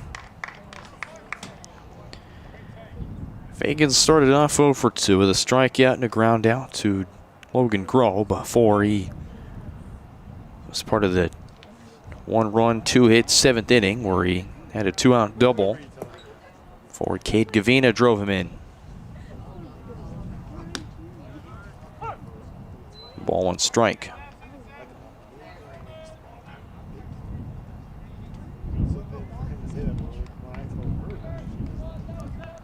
Sweet Bird's 12th pitch of the 9th inning.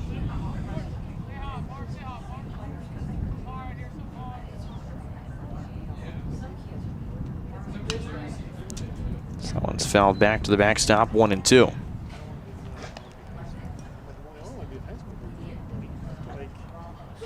Everybody else adults in the room, I don't know what you're doing. Like, but I was getting. No, he's been 2 years. But he sent me a text and he sent me a picture of Lauren's graduating. He's like, look what I got today. I said, sweet. And a big swing and a miss. Back-to-back punch-outs for Hudson Bird. There's 2 down for Cade Gavina. Now batting number 1, Cade Gavina. Third punch-out for Hudson's Bird's 2 2/3 innings, or 1 2/3 innings. We'll go back to the top of the order for the 5th time. It's Cade Gavina. 2 for 4, 2 singles, a strikeout, a ground out. This one a little nubber that goes foul at the first base line.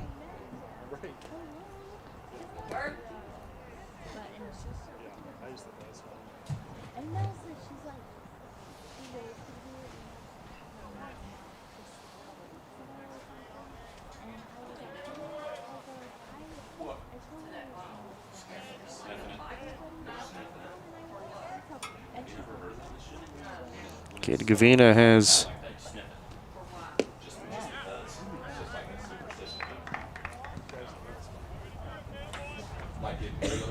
what is his 4th straight multi-hit game.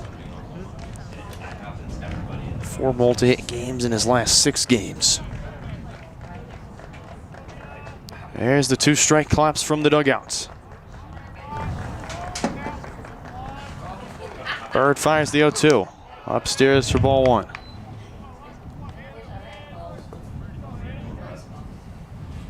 Making sure to turn up my crowd mic to hear the claps from the dugout.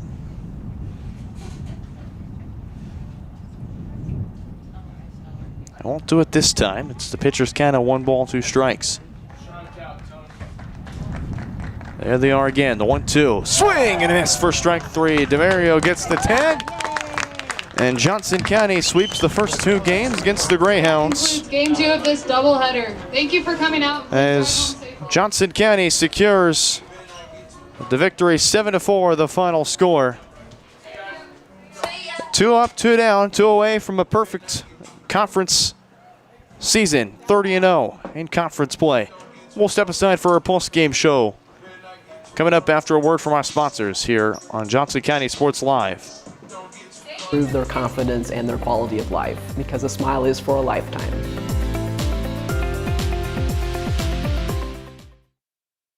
For more than 20 years, Gherkin Rental has been the place to go to get the job done in eastern Kansas and western Missouri. With a huge selection of quality equipment, from roll-offs to trailers, telehandlers to generators, power washers to popcorn makers. Experienced equipment professionals and clean, well-maintained tools to help you get the job done right the first time. Gherkin Rental. Stop by any of their 13 locations across the KC Metro or call 855-GHERKINS. That's 855-437-5367. Both my older sons have come through Strode Orthodontics. It's reasonable, it's been easy to make appointments and to follow through. Adam has finished the process and they've been fabulous for following up and making sure his retainers fit correctly. My younger son, Lucas, just started at 13. I would highly recommend Strode for anyone considering it. Starting the braces process, they'll tell you what's going on and make it easy, not scary, well-informed. It's nothing you can't handle.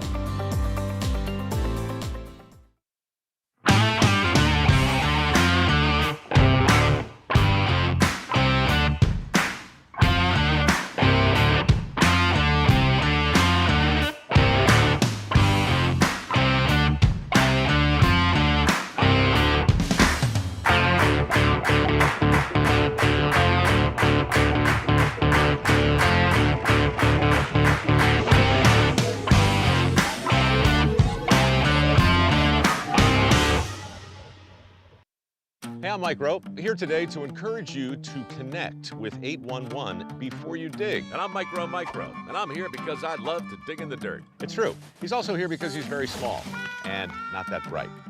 Here, for instance, we can see Micro doing what he loves to do. And here we can see the consequences of not doing what he should have done. Dude, why didn't you call 811? I forgot the number. See? Not that bright. Hi, I'm Dr. Aaron Stows with Martin City Animal Hospital, located just minutes east of 135th and State Line Road. At Martin City Animal Hospital, we provide cutting-edge diagnostic services, including digital radiology, ultrasound, and in-house same-day blood work. Also, specialty care such as general surgery, cold laser therapy, animal chiropractic, small animal reproductive services, and dental cleaning. With 4 other locations and a team of 15 veterinarians, our commitment to you makes Martin City Animal Hospital the vet you can trust.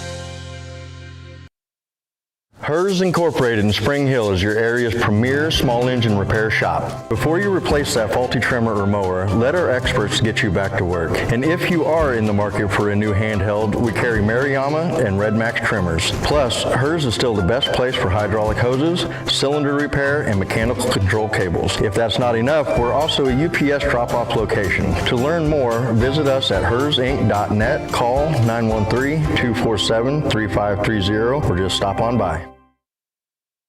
Up your lawn care game at Hers Inc. in Spring Hill. We have one of the area's largest and most diverse selections of lawnmowers, including top brands like Altos, Bobcat, Gravely, Dixie Chopper, and Red Max. Quality built machines for any size job. And when you get your mower at Hers, we offer full service and repairs covered by your warranty. From the backyard to the back 40, the all-star lineup of mowers at Hers will make you the captain of the lawn. See the full lineup at hersinc.net. Call 913-247-3530 or just stop on by.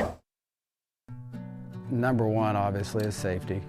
We definitely call 811 to find out if there are any buried lines, fiber optic, whether it be telephone or pipeline or anything. Don't take a chance. Don't think you know and say, well, I don't remember anything being put in there. Call 811 and make sure that that's identified, that there isn't something there before you make that crossing. Because in the end, we want everybody going home.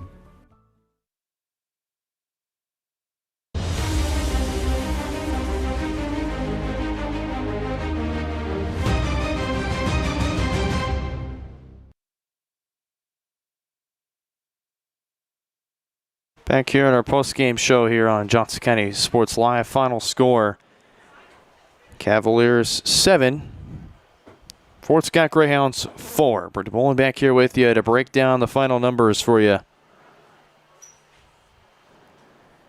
What a day for Johnson County today. I mean, you talk about the way they were able to hit the baseball. They finish with 7 runs on 9 hits. Although the number that you'd probably don't want to hear is the runners left on base. Left a total of 9 on base. It's Johnson County, Logan Groh hits for the cycle. A very productive day. 2 home runs in the game. Braden Giesler, Logan Groh. The 2 to hit home runs. Multiple extra base hits. I mean, this Cavaliers lineup was all over the place when it came to hits, but just a phenomenal showing from them today in Game 2. Able to bounce back after a low score in Game 1. And this pitching, man, I tell you, they're playing their best ball at the right time. Combined for 14 strikeouts. That's 27 strikeouts for the day. Taking down this Greyhounds order. Vicente goes 4 innings, allowed 2 runs, 3 hits. Both runs were earned, had a walk and 6 strikeouts. Lance Alexander pitches 3 innings. And threw 44 pitches. Gives up 2 runs that were both earned. Had 4 hits, 4 strikeouts, and no walks. And then Hudson Bird goes 2 innings, has 4 strikeouts, and gives up 2 hits with no runs allowed at all. Just only 1 walk given up by this Cavaliers pitching staff in this second game. So you talk about the pitchers playing at the right time. They certainly are playing at the exact right time.